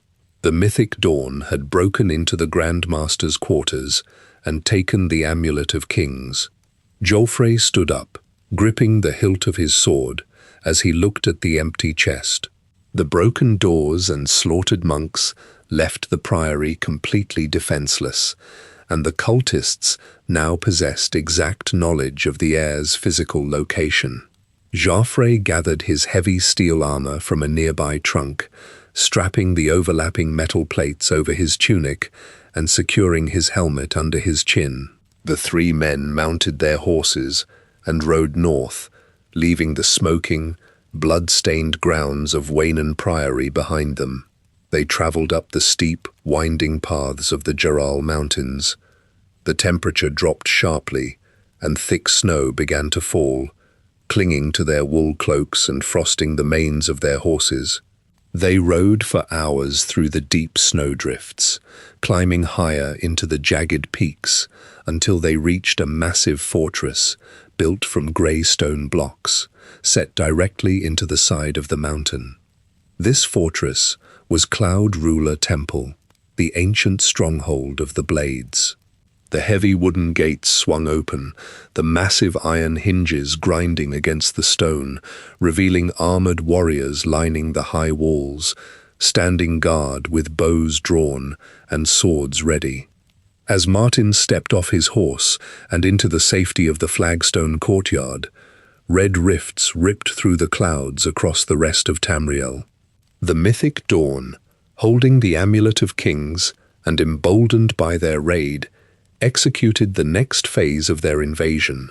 Across the continent, from the humid swamps of Black Marsh to the dry deserts of Hammerfell, the clouds turned the color of bruised meat and burning sulfur. Massive rings of jagged black stone erupted from the earth in open fields, outside city walls, and directly on top of ancient trading routes. The orange glow of magma spilled from the centers of these rings, and Daedric creatures with scaly skin and flaming weapons poured out into the physical world. Daedric armies marched across the borders of every province in the empire. Inside the high stone walls of the temple, the surviving blades sharpened their swords and looked to Martin to organize their defenses. High in the Geral Mountains, heavy snow falls over the grey stone walls of Cloud Ruler Temple. The ancient fortress sits upon a steep peak, overlooking the northern borders of Cyrodiil. Curved red roofs catch the accumulating snow, holding thick white layers above the courtyard. Akaviri banners flap steadily in the cold drafts pushing through the mountain passes. Iron braziers burn along the perimeter walls, casting long shadows over the training yard. Heavily armored guards walk the battlements, their boots crunching on the frozen stone. The thick wooden gates, banded with heavy iron, stand firmly shut against the weather. Inside the great hall, a large fire burns in a central hearth. The flames crack and snap, heating the vast stone room. Long red tapestries hang from the high ceilings, absorbing the echoes of the guards walking the perimeter. The scent of wood smoke, oiled leather, and roasted venison fills the air. Martin sits on a wooden bench near the fire. He has laid aside his rough priest's robe and now wears a thick wool tunic and leather boots provided by his protectors. He rests his elbows on a large oak table, surrounded by loose parchment, inkwells, and heavy leather-bound tomes. He traces lines of text with ink-stained fingers, rubbing his eyes as he reads late into the night. When the blades approach the table, they bow and refer to him as Sire. Martin nods in return, keeping his shoulders drawn back as he accepts the title. He issues quiet instructions to the guards regarding the watch rotation and then returns to his study of Daedric texts. He observes the intricate diagrams of Oblivion planes, searching for vulnerabilities in the enemy's methods. The unnamed traveler sits across the table from him. Barus stands nearby, the firelight reflecting off the overlapping steel plates of his segmented armor. Joffrey returns from the kitchens carrying a wooden tray with cups of warm mead and clay bowls of venison stew. He sets the tray down on the table, and the four men share the food in the quiet hall. They talk in low voices about the sword strikes used by the Daedra at Kvatch and the flanking maneuvers of the assassins at Waynun Priory. Boris passes a whetstone to the traveler, and the scraping sound of stone against steel joins the crackling of the fire. Joffrey unrolls a large parchment map of Cyrodiil, pinning the corners down with iron daggers. They trace the roads with their fingers, planning their next movements. The fire casts a warm orange glow over their faces, heating the space around the hearth while the freezing wind rushes past the windows outside. The group looks down at the map, searching for a path forward. The Amulet of Kings rests in the hands of Mankar Camoran. The red jewel sits far from the imperial city, leaving the dragonfires cold, as Oblivion gates continue to open across the provinces. The map shows vast forests, sprawling valleys, and countless overgrown ruins. The cult's base of operations remains hidden within the landscape. The assassins struck the priory in plain sight and immediately vanished back into the wilderness. Joffrey places his calloused hands on the edges of the map, scanning the blank spaces between the cities. They need a physical location, a stronghold to target, so they can retrieve the jewel and relight the sacred fires. Boris steps forward and places a single object on the center of the map.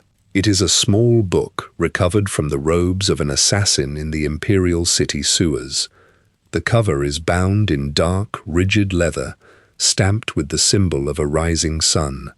The pages contain the writings of Mankar Camoran himself. Boris taps the pages, pointing to the dense, esoteric text and the strange symbols framing the margins. The passages hold specific instructions and coded messages meant for the initiated members of the cult.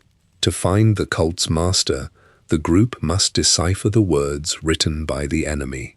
The traveler takes the book, wrapping it in a piece of linen cloth and placing it into a leather satchel. The group decides the traveler must journey back to the imperial city. They must seek out scholars and secret contacts, tracing the ink on the pages until it points to a physical location on the map, starting a hunt that will pull them out of the mountains and toward the hidden caverns along the shores of Lake Arius. The hero of Kvatch and the blade, named Boris, sat at a scarred wooden table inside a boarding house in the Elven Gardens district of the imperial city. They sought the headquarters of the mythic Dawn. They possessed a single lead. Cultists carried copies of a series of books called The Commentaries on the Mysterium Xarxes, written by Mankar Camoran himself. Boris placed a pouch of gold coins on the table to fund the search for these texts. The hero walked the stone pavements of the market district. The air carried the scent of roasting garlic, wet horsehair, and wood smoke from the nearby hearths. At a shop named First Edition, shelves of dark oak bowed under the weight of leather-bound tomes. The air inside smelled of dried glue and dust. The shopkeeper, a high elf named Fintius, accepted the gold coins and handed over the first 2 volumes of the commentaries. They featured covers of dyed red leather and pages of thick vellum. The black ink formed dense paragraphs detailing the Daedric rituals of Mehrunes Dagon. Acquiring the 3rd volume required tracking down a specific buyer. The hero waited by the shop's front window, watching the rain strike the cobblestones of the district. Another high elf named Gwynus entered, his silk cloak dripping water onto the floorboards. He handed Fintius a pouch of silver coins and took the 3rd volume from the counter. The hero followed him into the street and pressed him for information, displaying the hilt of a steel sword. Gwynus handed over the book. Sweat beaded on his forehead, and his hands shook. He stated that he had scheduled a meeting with a cult sponsor to receive the 4th and final volume. He gave the hero the physical location of the meeting. The location sat deep beneath the city streets, down inside the imperial sewers. The hero and Boris descended a rusted iron ladder into the tunnels. Slick green moss coated the brick walls. Stagnant water flowed through the central channels, emitting the odor of rotting fish and damp earth. Boris walked ahead, his boots splashing in the shallow puddles, while the hero stayed back in the shadows of a crumbling stone archway. A man wearing a crimson robe stepped out from a side tunnel. He held the 4th volume of the commentaries in his left hand. Boris approached him. The cultist raised a hand, and 2 more figures dropped from a ledge above, drawing iron maces. Boris pulled his Akaviri katana from its scabbard. The blade scraped against the leather collar with a sharp hiss of metal. The hero rushed forward, driving a steel longsword into the back of the nearest attacker. Blood sprayed across the wet bricks. Boris parried a mace strike and slashed his attacker across the chest. The sponsor raised his hands, chanting syllables of Daedric magic, and a sphere of fire illuminated the dark tunnel, singeing the moss on the walls. The hero lunged through the heat, driving a dagger into the sponsor's ribs. The man collapsed onto the stone floor, his blood mixing with the sewer water. The hero reached into the folds of the crimson robe and pulled out the 4th volume of the commentaries. Back in the boarding house, the hero and Boris laid the 4 volumes side by side on the table. The candlelight flickered across the vellum pages, illuminating the red dye of the leather bindings. They studied the text for hours, tracing the shapes of the letters with their fingertips. The books contained hundreds of pages of Mankar Camoran's writings. They looked at the large, ornate letters, marking the beginning of each paragraph, colored with bright red ink. By writing down the first letter of each paragraph in sequence across the 4 volumes, they assembled a hidden message.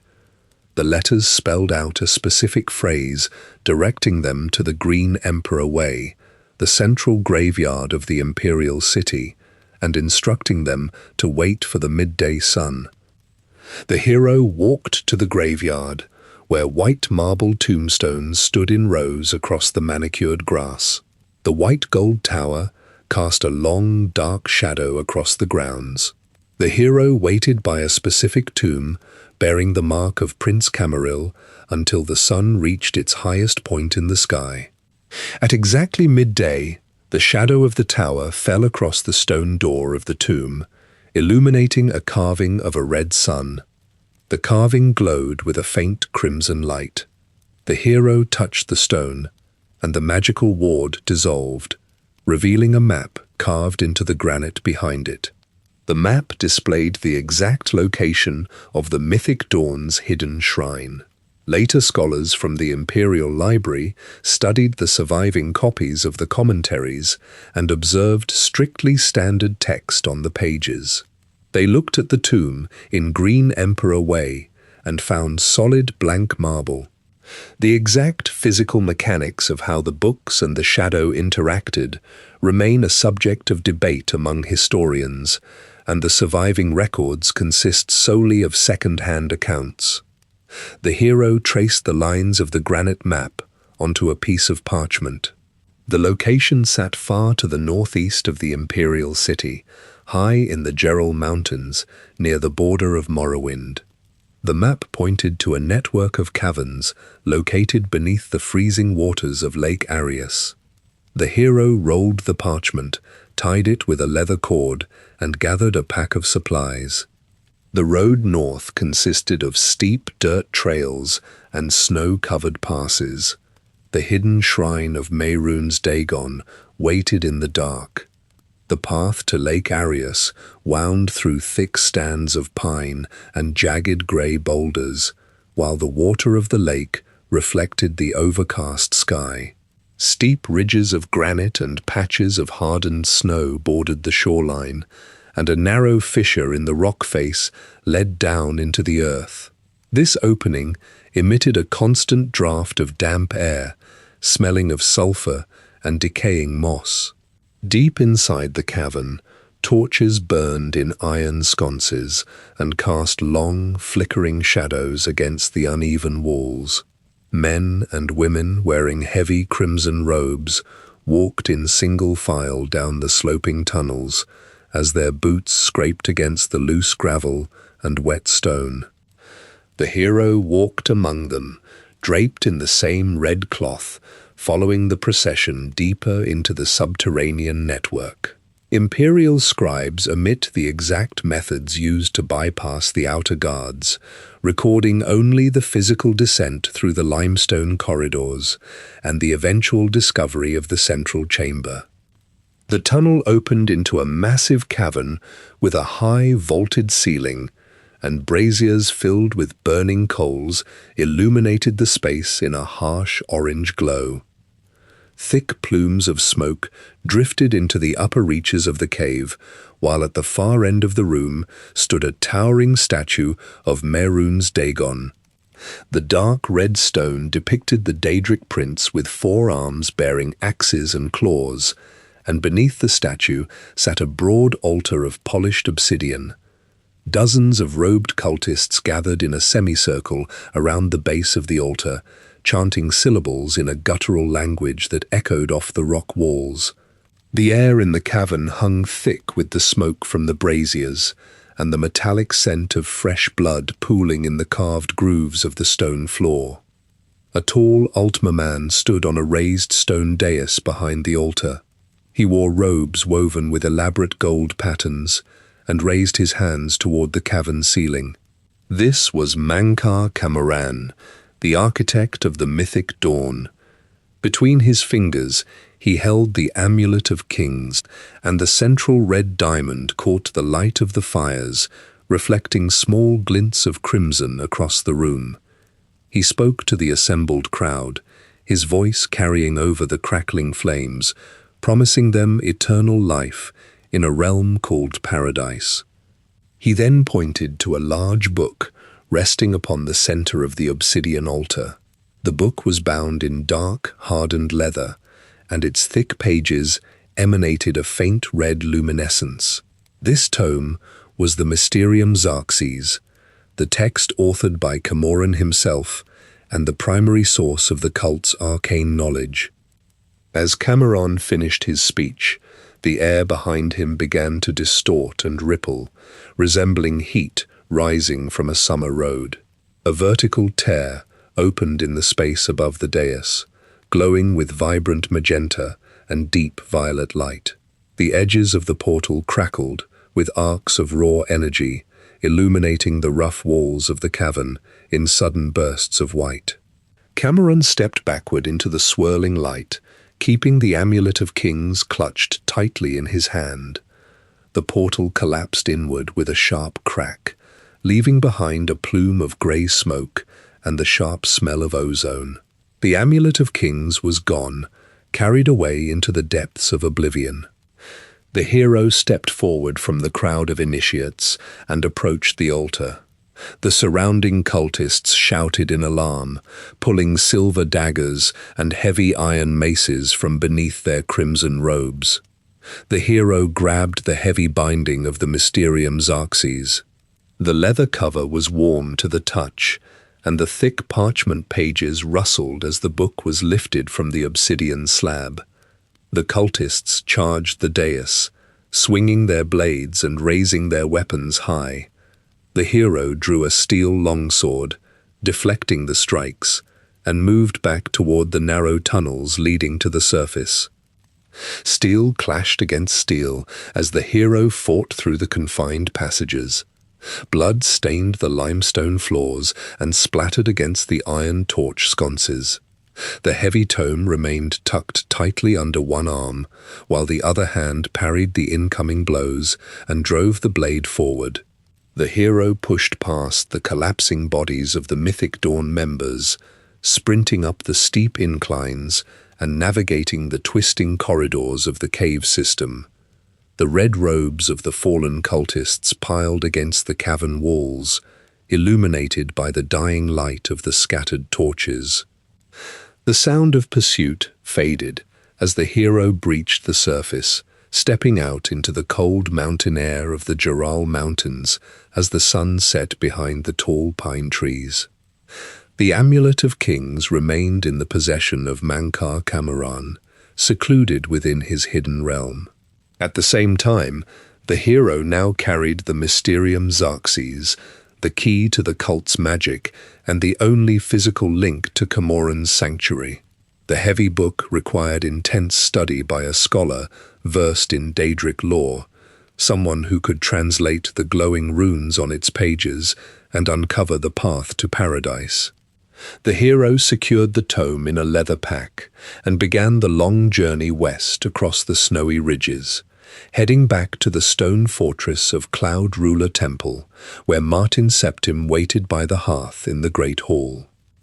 Inside the main hall of Cloud Ruler Temple, thick logs crackled inside the stone hearth, sending orange light flickering across the vaulted wooden ceiling. Martin Septim sat at a heavy oak table near the fire, hunched over the Mysterium Xerxes. The pages of the tome resembled stretched and cured skin, covered in jagged Daedric runes that glowed with a faint, rust-colored light. The binding smelled of dried copper and old ash, and each time Martin turned a page, the stiff material crackled loudly in the quiet room. He leaned over the book, a quill gripped tightly in his right hand. He dipped the nib into an inkwell and scratched notes onto a roll of parchment. Dark bags hung beneath his eyes, and soot stained the cuffs of his grey robes. He cross-referenced the glowing runes with stacks of imperial theological texts piled high on the table. Through his continuous labour, Martin applied his years of theological study to the Daedric text, breaking down the complex arcane syntax into usable incantations. He scratched out flawed translations with a heavy line of black ink, rewriting the formulas until the physical components of the spell aligned. Mankar Camoran resided in Gaia Alata, a pocket realm of his own making, and he kept the Amulet of Kings there with him. Martin traced a finger along a specific passage in the Mysterium Xarxes, identifying the exact spell structure Camoran used to open the gateway to that realm. The original ritual required the Amulet of Kings to anchor the portal. With the amulet in Camoran's possession, Martin sought an alternative method to force a tear in the dimensional barrier. He mapped out an arcane pathway that would bypass the need for the amulet entirely. To perform this alternative rite, Martin compiled a list of extremely rare magical anchors, writing each one down on a fresh sheet of parchment. He slid his notes across the table to the hero, pointing at the freshly written list of components required to open the gateway. The first item on the parchment called for the blood of a Daedra lord. Martin explained that the hero needed to acquire a Daedric artifact, a physical object forged by one of the princes themselves, as these artifacts contained the pure essence required for the ritual. The hero departed Cloud Ruler Temple, traveled across the snow-covered Gerald Mountains, and secured a relic of raw Daedric magic from a hidden shrine. The relic pulsed with a dim purple light, its metal surface cold to the touch and jagged at the edges. Upon the hero's return, Martin placed the heavy artifact on a stone pedestal in the center of the hall. He immediately set to work, deciphering the second requirement. Martin read aloud the translated text, identifying the need for the blood of the divines. He directed the hero to the catacombs beneath Sancre Tor, an ancient stone fortress where the armor of Tiber Septim lay resting on a sealed tomb. The armor still bore the dried blood of the ascended emperor upon its steel breastplate. The hero navigated the dark, subterranean tunnels of Sancre Tor and retrieved this armor, bringing the blood of a god into the temple. The third component demanded a vessel capable of holding massive amounts of magical energy. Martin tapped his finger on an illustration of a glowing blue crystal within the pages of the Daedric tome. He identified it as a great Welkin stone. These stones sat deep within the crumbling underground halls of Ayleid ruins, glowing with the trapped starlight of an ancient era. Martin directed the hero to the ruins of Miskarkand, located in the rolling green plains of the West Weald. The hero traveled south, descending into the white stone corridors of the ruin. Luminous blue crystals illuminated the dust floating in the stagnant air, casting long shadows across the engraved walls. The hero fought past the skeletal guardians patrolling the lower levels, stepping over cracked floorboards and shattered pillars to reach the central chamber. There, resting atop an elevated stone dais, sat the massive, glowing blue crystal. The hero wrapped the heavy crystal in thick cloth, securing it with leather straps for the long ride back to the Gerald Mountains, and carried it up the snow-covered steps of Cloud Ruler Temple. 3 items now sat on the oak table, their combined energies casting a strange, shifting light against the stone walls of the great hall. Martin stared at the final passage of the Mysterium Xarxes. He dragged his finger across the last line of Daedric script, reading the translation out loud to the room. The ritual required a great sigil stone, the massive magical core used by Mehrunes Dagon to anchor a great gate. The smaller gates opening across Tamriel contained only lesser stones, lacking the raw mass and power required to tear into Gaia Alata. Martin pushed his chair back from the table and walked toward a large map of Cyrodiil pinned to the wooden wall. He placed his finger on the marker representing the city of Bruma. He looked at the hero, tracing a line from the city gates to the open plains just beyond the stone walls. He formulated a strategy to acquire the stone, outlining a maneuver that required the Daedra to launch a full-scale invasion on the city itself. Inside the main hall of Cloud Ruler Temple, Martin Septim stood over a heavy oak table covered in ancient, leather-bound texts. The brazier beside him burned with thick orange flames, casting moving shadows across the stone floor. He pointed his finger at a diagram drawn on the open pages of the Mysterium Xerxes. After days of reading the Daedric script and translating the shifting letters, Martin had finally identified the last component required to open a portal to Mankar Cameron's Paradise Realm. He turned to the hero and spoke clearly about the item. They needed a Great Sigil Stone.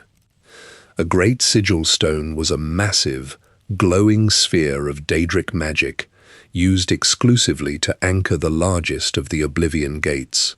The cultists only deployed these massive anchors when they intended to bring their towering siege engines into the mortal world.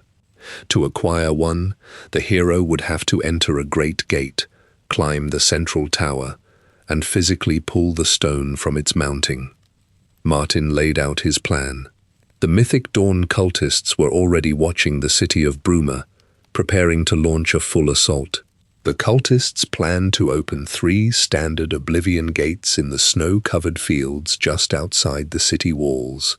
Once those 3 gates were active, the Daedric magic would stabilize the area, allowing the cultists to tear open a 4th, massive great gate. Out of that great gate, Mehrunes Dagon would send a Daedric siege crawler, a gigantic machine of iron and fire designed to crush stone walls and burn cities to ash. Martin proposed that they let the cultists do exactly that. They would allow the 3 lesser gates to open and wait for the great gate to appear. Once the massive portal tore through the sky, the hero would run inside, locate the Great Sigil Stone, and rip it from its housing before the siege crawler could emerge and destroy Bruma. Martin's plan required the soldiers to wait at the very doorstep of the city, standing their ground against the first waves of monsters. If the hero failed to retrieve the stone in time, the machine would roll over the walls and the entire population of Bruma would burn. The hero accepted the task and left the high mountain fortress, walking down the steep, snow-covered path toward Bruma. Boots crunched into the deep snowdrifts along the trail. The timber houses of the city came into view, with thick grey smoke rising from stone chimneys into the cold mountain air.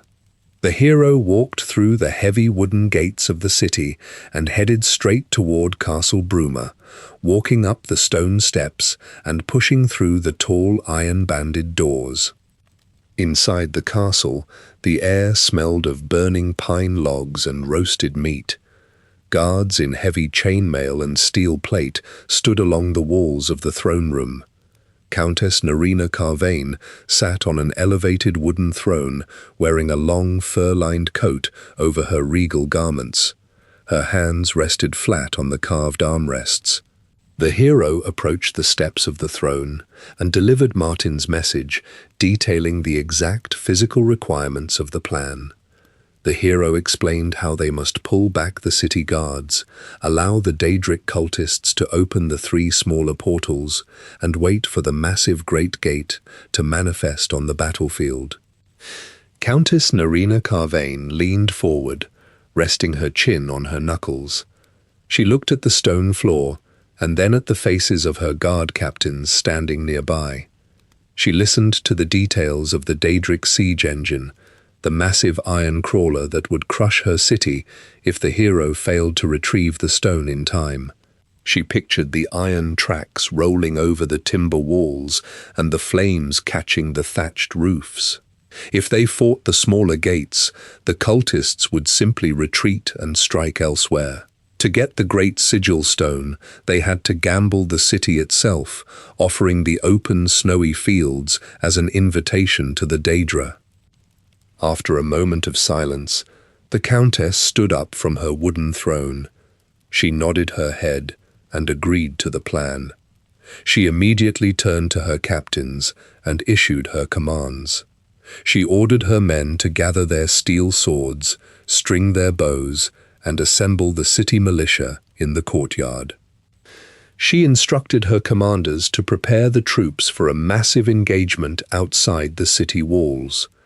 The Countess then told the hero that she would lead her personal guard to the great chapel of Talos, where she would meet with Martin Septim to coordinate the deployment of their combined forces.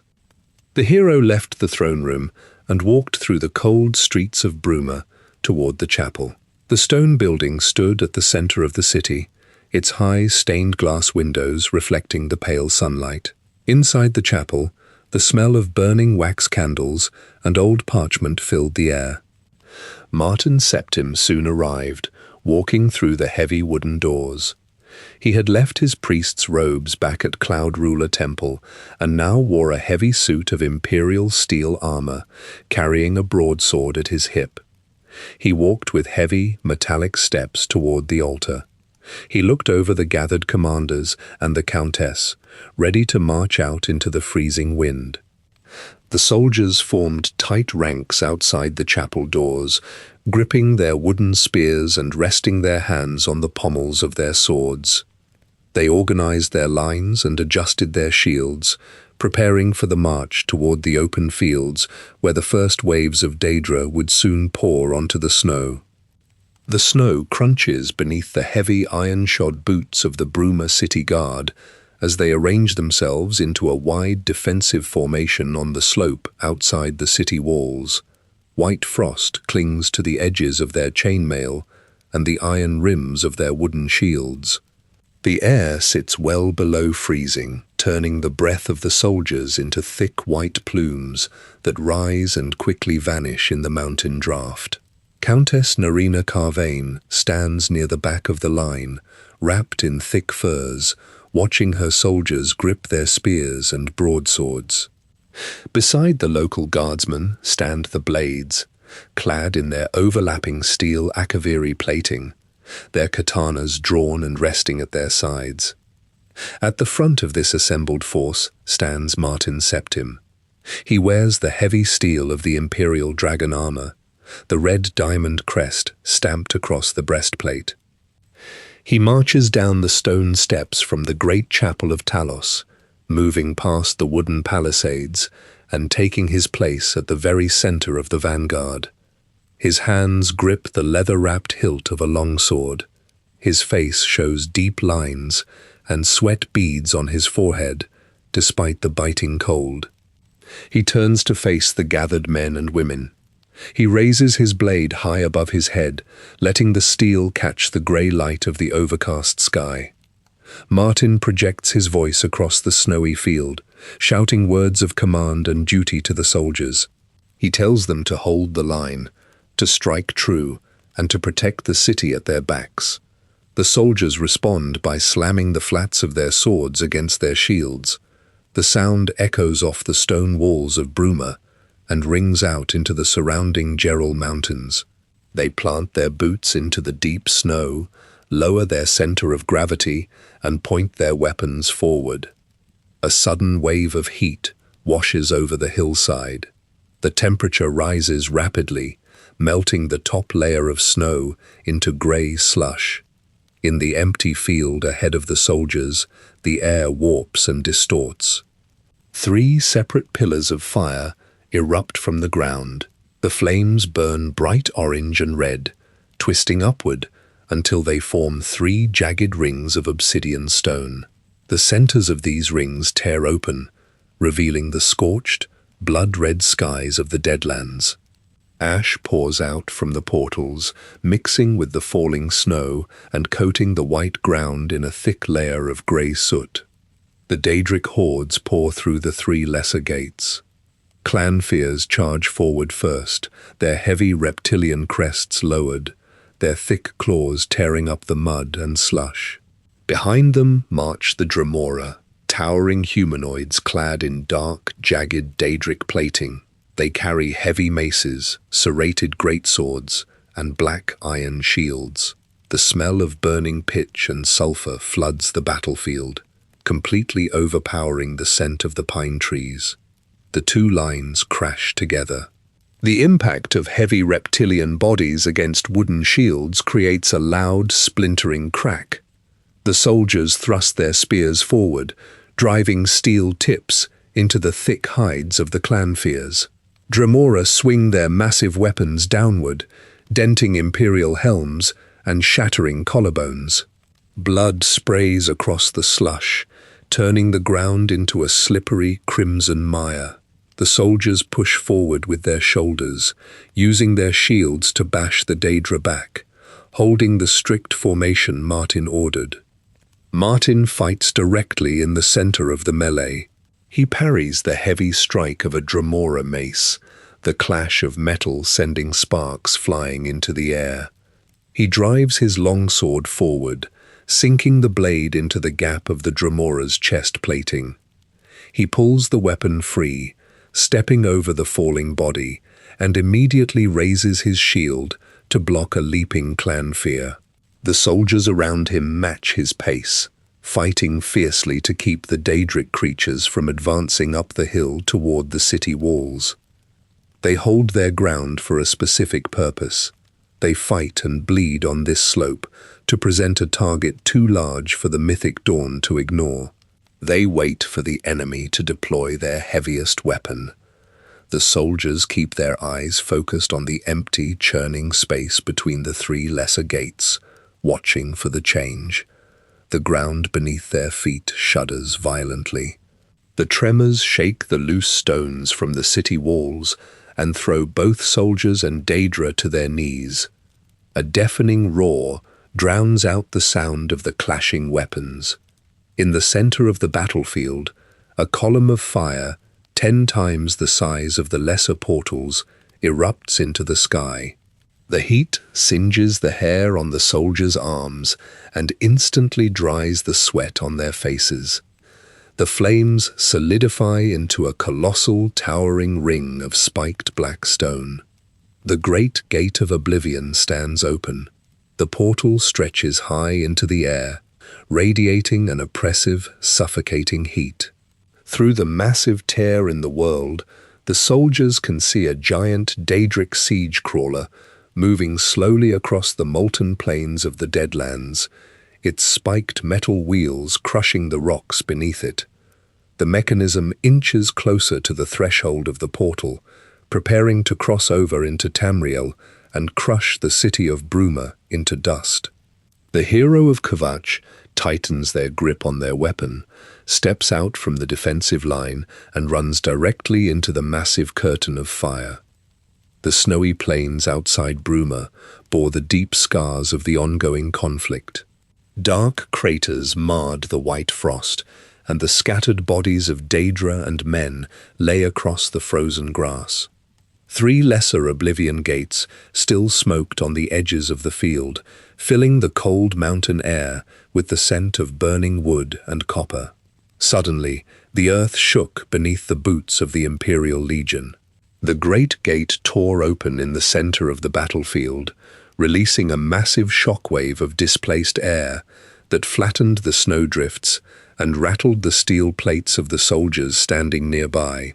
Towering columns of black stone pushed upward from the soil, forming a colossal archway. Between these pillars, a sheet of swirling orange light ignited. A blast of dry, blistering heat washed over the frost, melting the snow into thick mud and carrying the heavy stench of sulfur. The hero gripped their weapon, stepped forward, and walked directly into the wall of flame. The freezing wind of the Jaral Mountains gave way instantly to a suffocating, oven-like heat.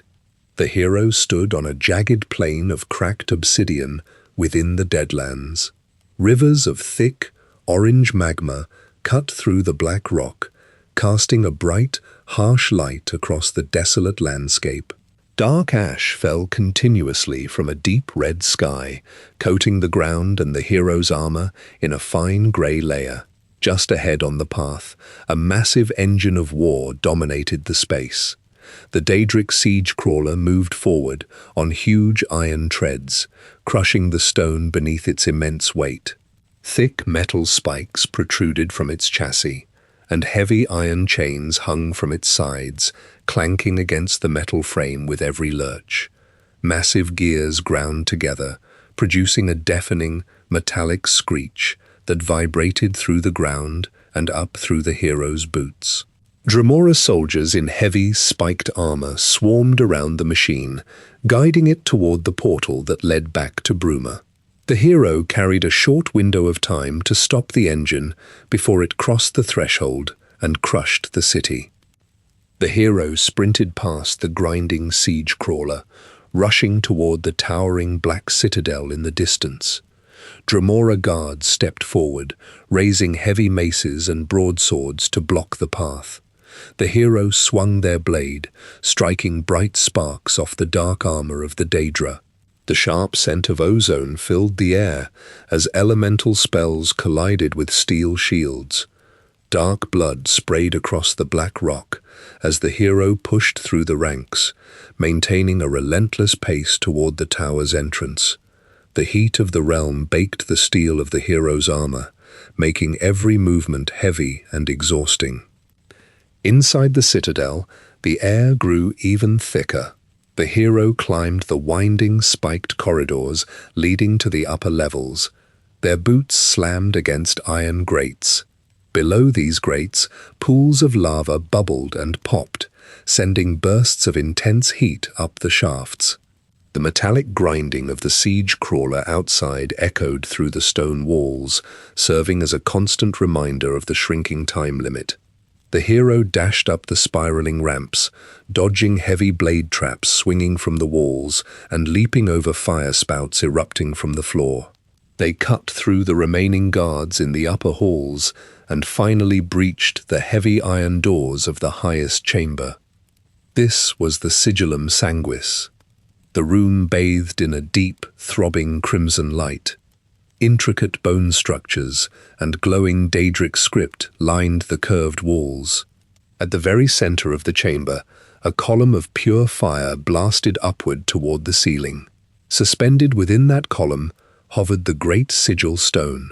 The sphere pulsed with a bright, blinding light, radiating raw magical energy that made the air in the room hum and vibrate. 3 Dremora Valkynaires, the highest-ranking guards of the citadel, stepped out from the shadows with massive claymores drawn.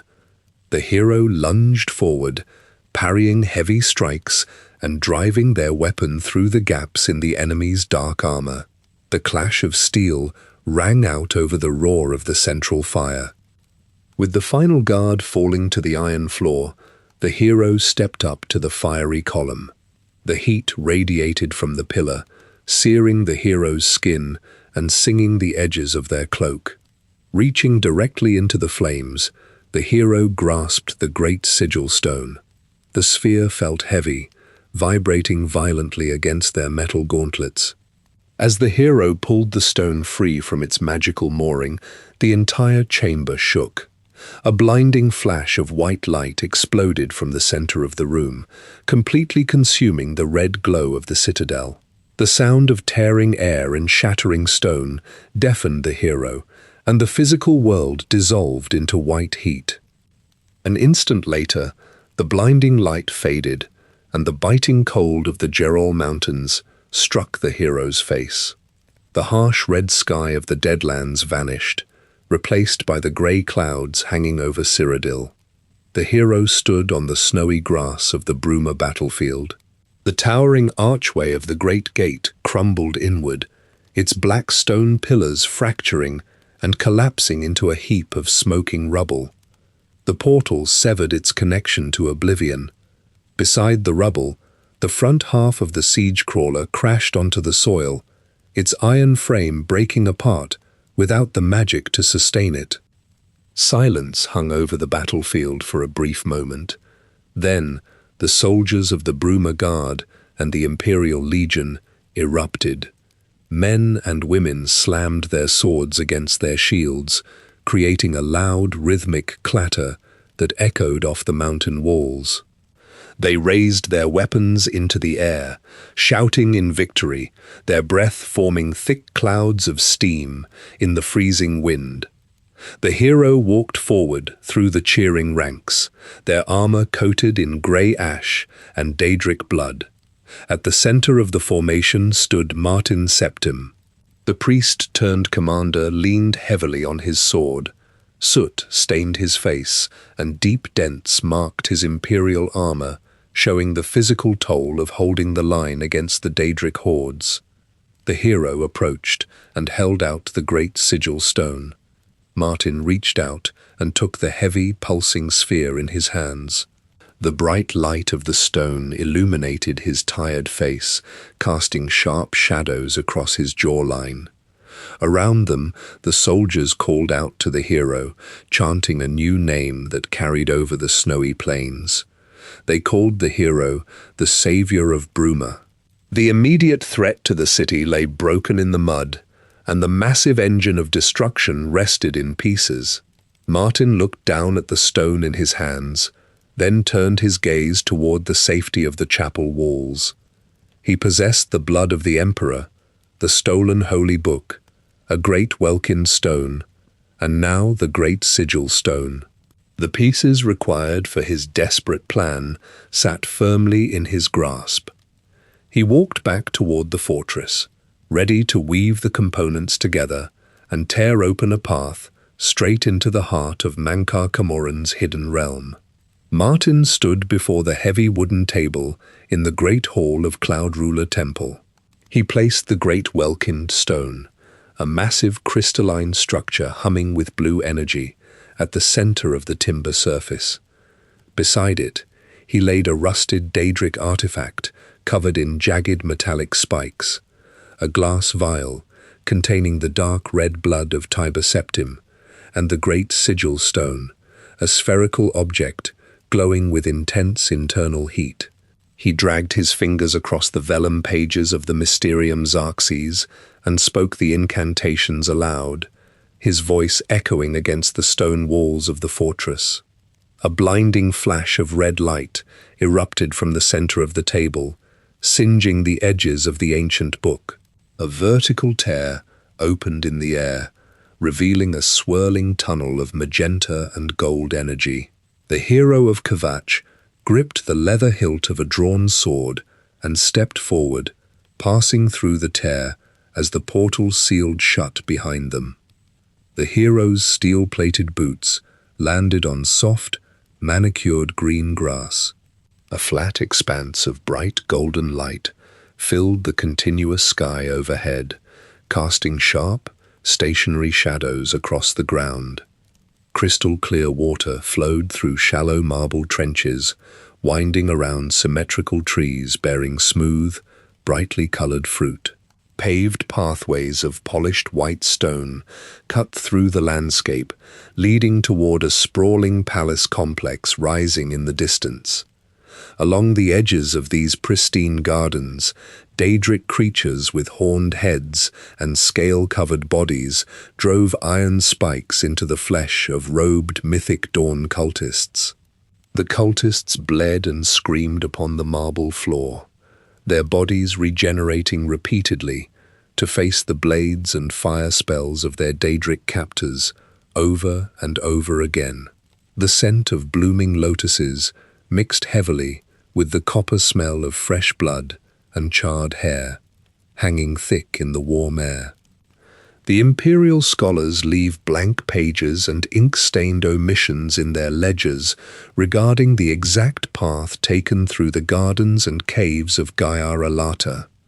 The scribes documented only the physical evidence brought back to Nirn, relying on the surviving artifacts and the trail of bodies to understand the events inside the realm. The hero walked along the paved roads, crossing stone bridges over rushing streams and navigating through damp subterranean grottos lit by glowing blue flora, until reaching the wide white stone steps leading to the main palace. At the landing, two figures in crimson robes blocked the entrance. Raven and Ruma Camoran stood with wooden staves raised, their hands glowing with concentrated shock and frost magic. Raven cast a bolt of jagged blue lightning across the steps. The hero rolled beneath the sparking current, closing the distance and driving a steel blade through Raven's chest. The Altmer collapsed, his crimson robes staining darker red as the blood poured onto the pale stone. Ruma shrieked and hurled shards of solid ice at the hero's armor, denting the steel plates and leaving deep scratches in the metal surface. The hero advanced through the barrage, bashing Ruma with a heavy iron shield and striking her down beside her brother. Their bodies lay motionless on the white steps, thick red blood pooling into the carved grooves of the marble staircase. The hero pushed open the heavy golden doors of the palace and stepped into a vast, domed chamber. Mankar Camoran sat upon a raised throne of gleaming stone, wearing robes of spun gold and deep crimson silk. The amulet of kings rested against his chest, the large red diamond catching the golden light pouring through the glass ceiling of the room. He remained seated upon the throne, leaning forward to speak, his voice projecting across the cavernous hall.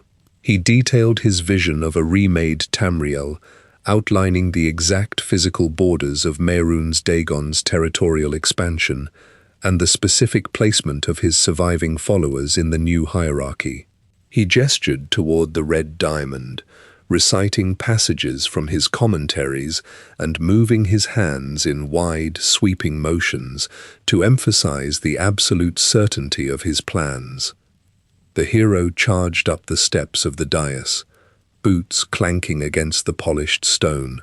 Camoran drew a staff of crackling electrical energy, preparing to cast a spell, and raised it high above his head.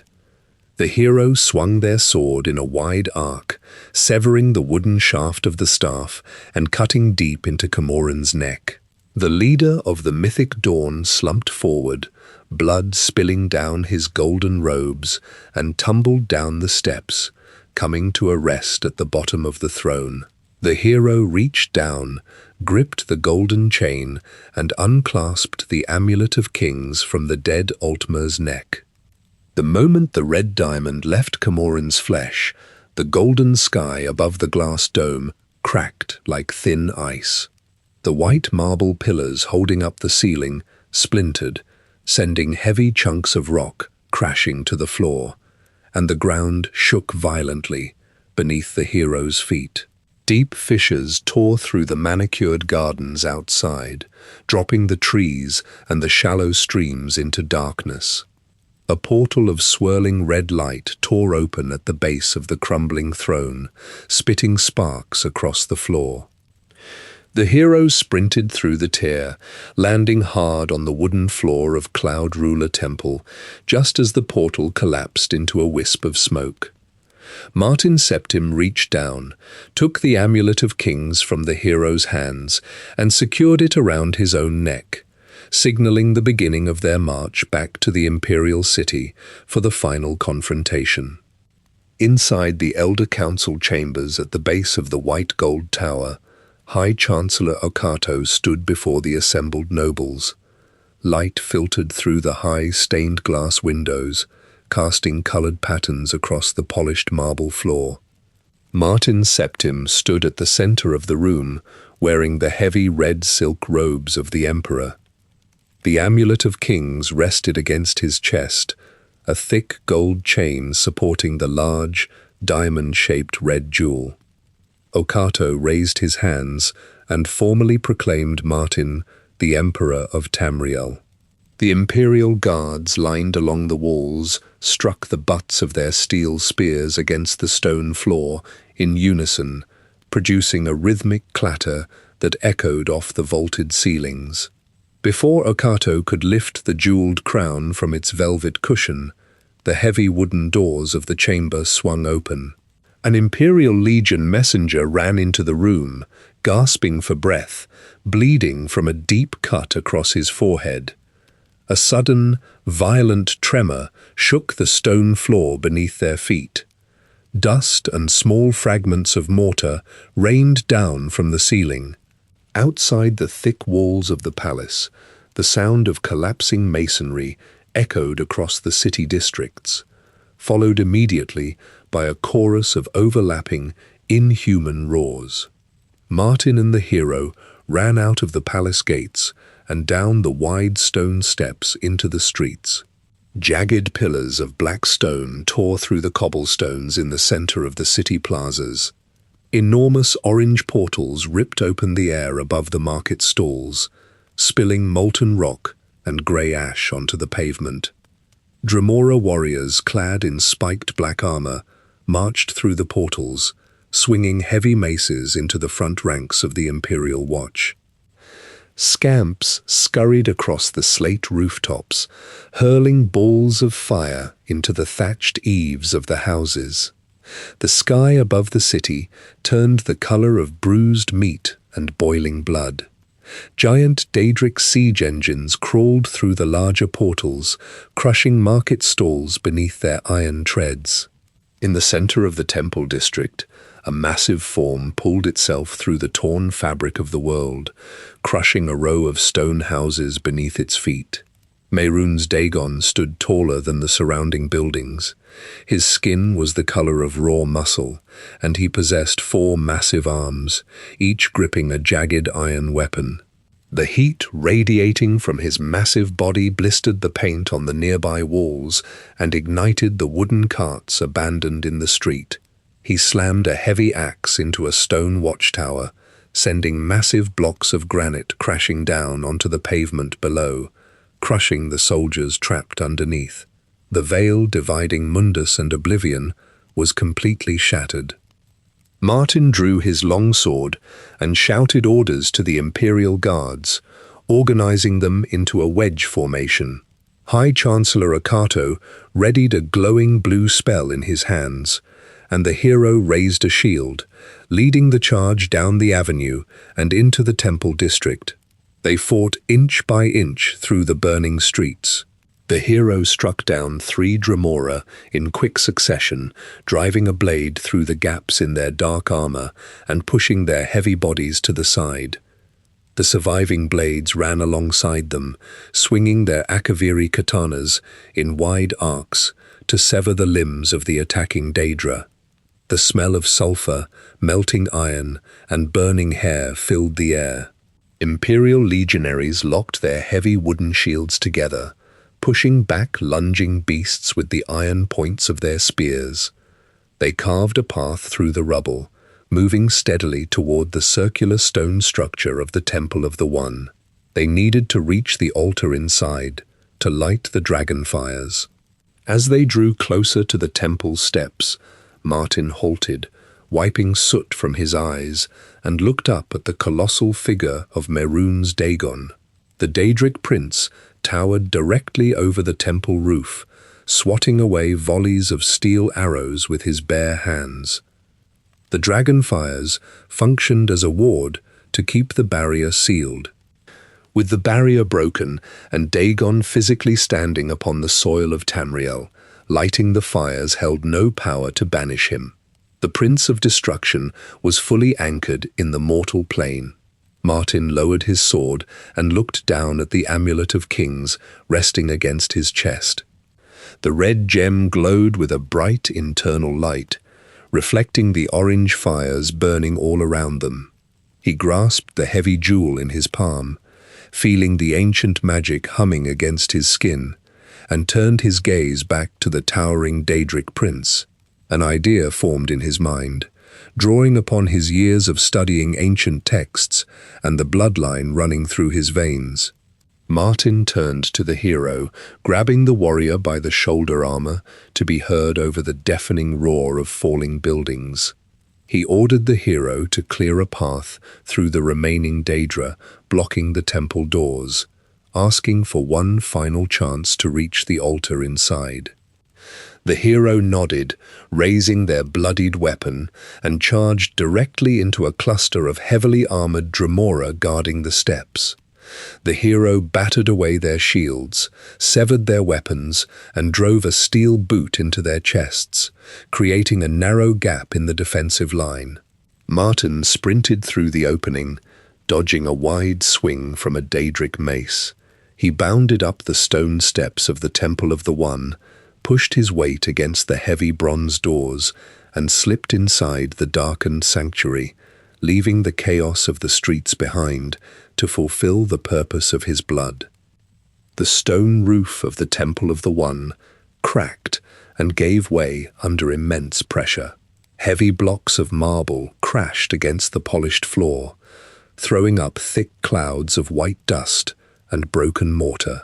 Through the jagged opening in the ceiling, Mehrunes Dagon stepped into the sanctuary. His 4 massive red arms gripped heavy iron axes and broadswords, and his horned head scraped the remaining columns of the dome. The heat rolling off his skin charred the wooden pews, while his heavy footsteps turned the pristine marble floor black with soot. Martin Septim stood at the center of the altar, holding the Amulet of Kings tightly in his hands.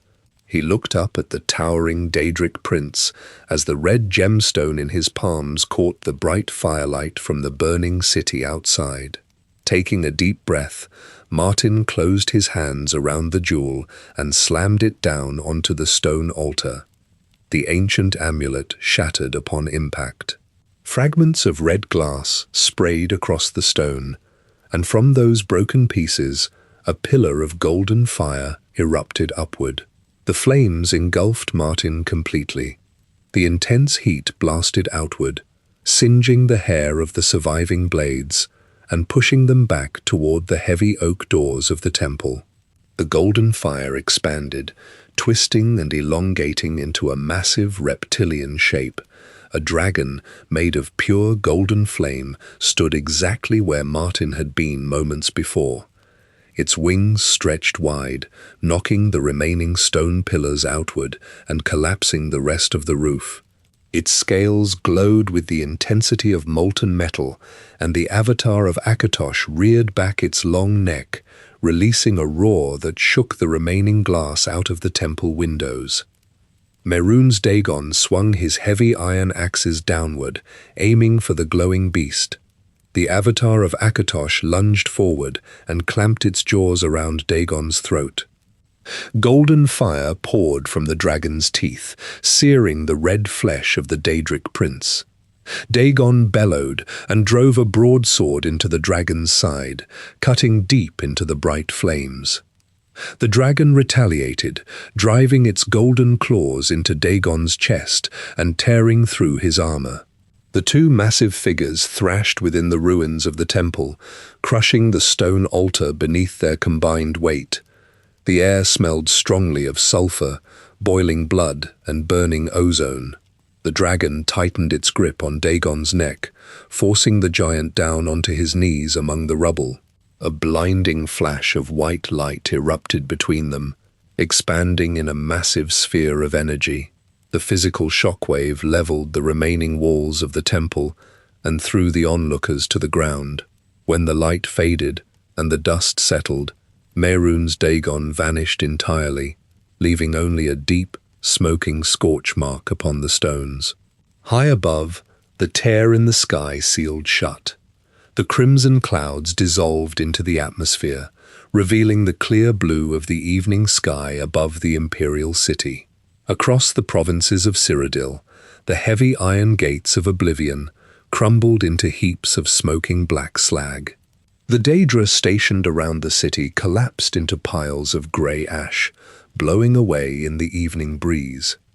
In the center of the ruined temple, the golden dragon lifted its head toward the sky. Its bright flames slowly cooled, turning from gold to white, and then to a solid, matte grey. The scales hardened into stone. Within moments, a massive statue of a dragon stood perfectly still among the rubble, petrified in place. The hero of Kvatch and High Chancellor Okato walked through the broken masonry, coming to a stop before the stone dragon. The shattered pieces of the Amulet of Kings lay scattered under the debris. The last living septim now stood frozen in stone, leaving the ruby throne empty. The metaphysical rifts across the provinces snapped shut, fusing the sky back together and locking the Daedra inside the Deadlands forever.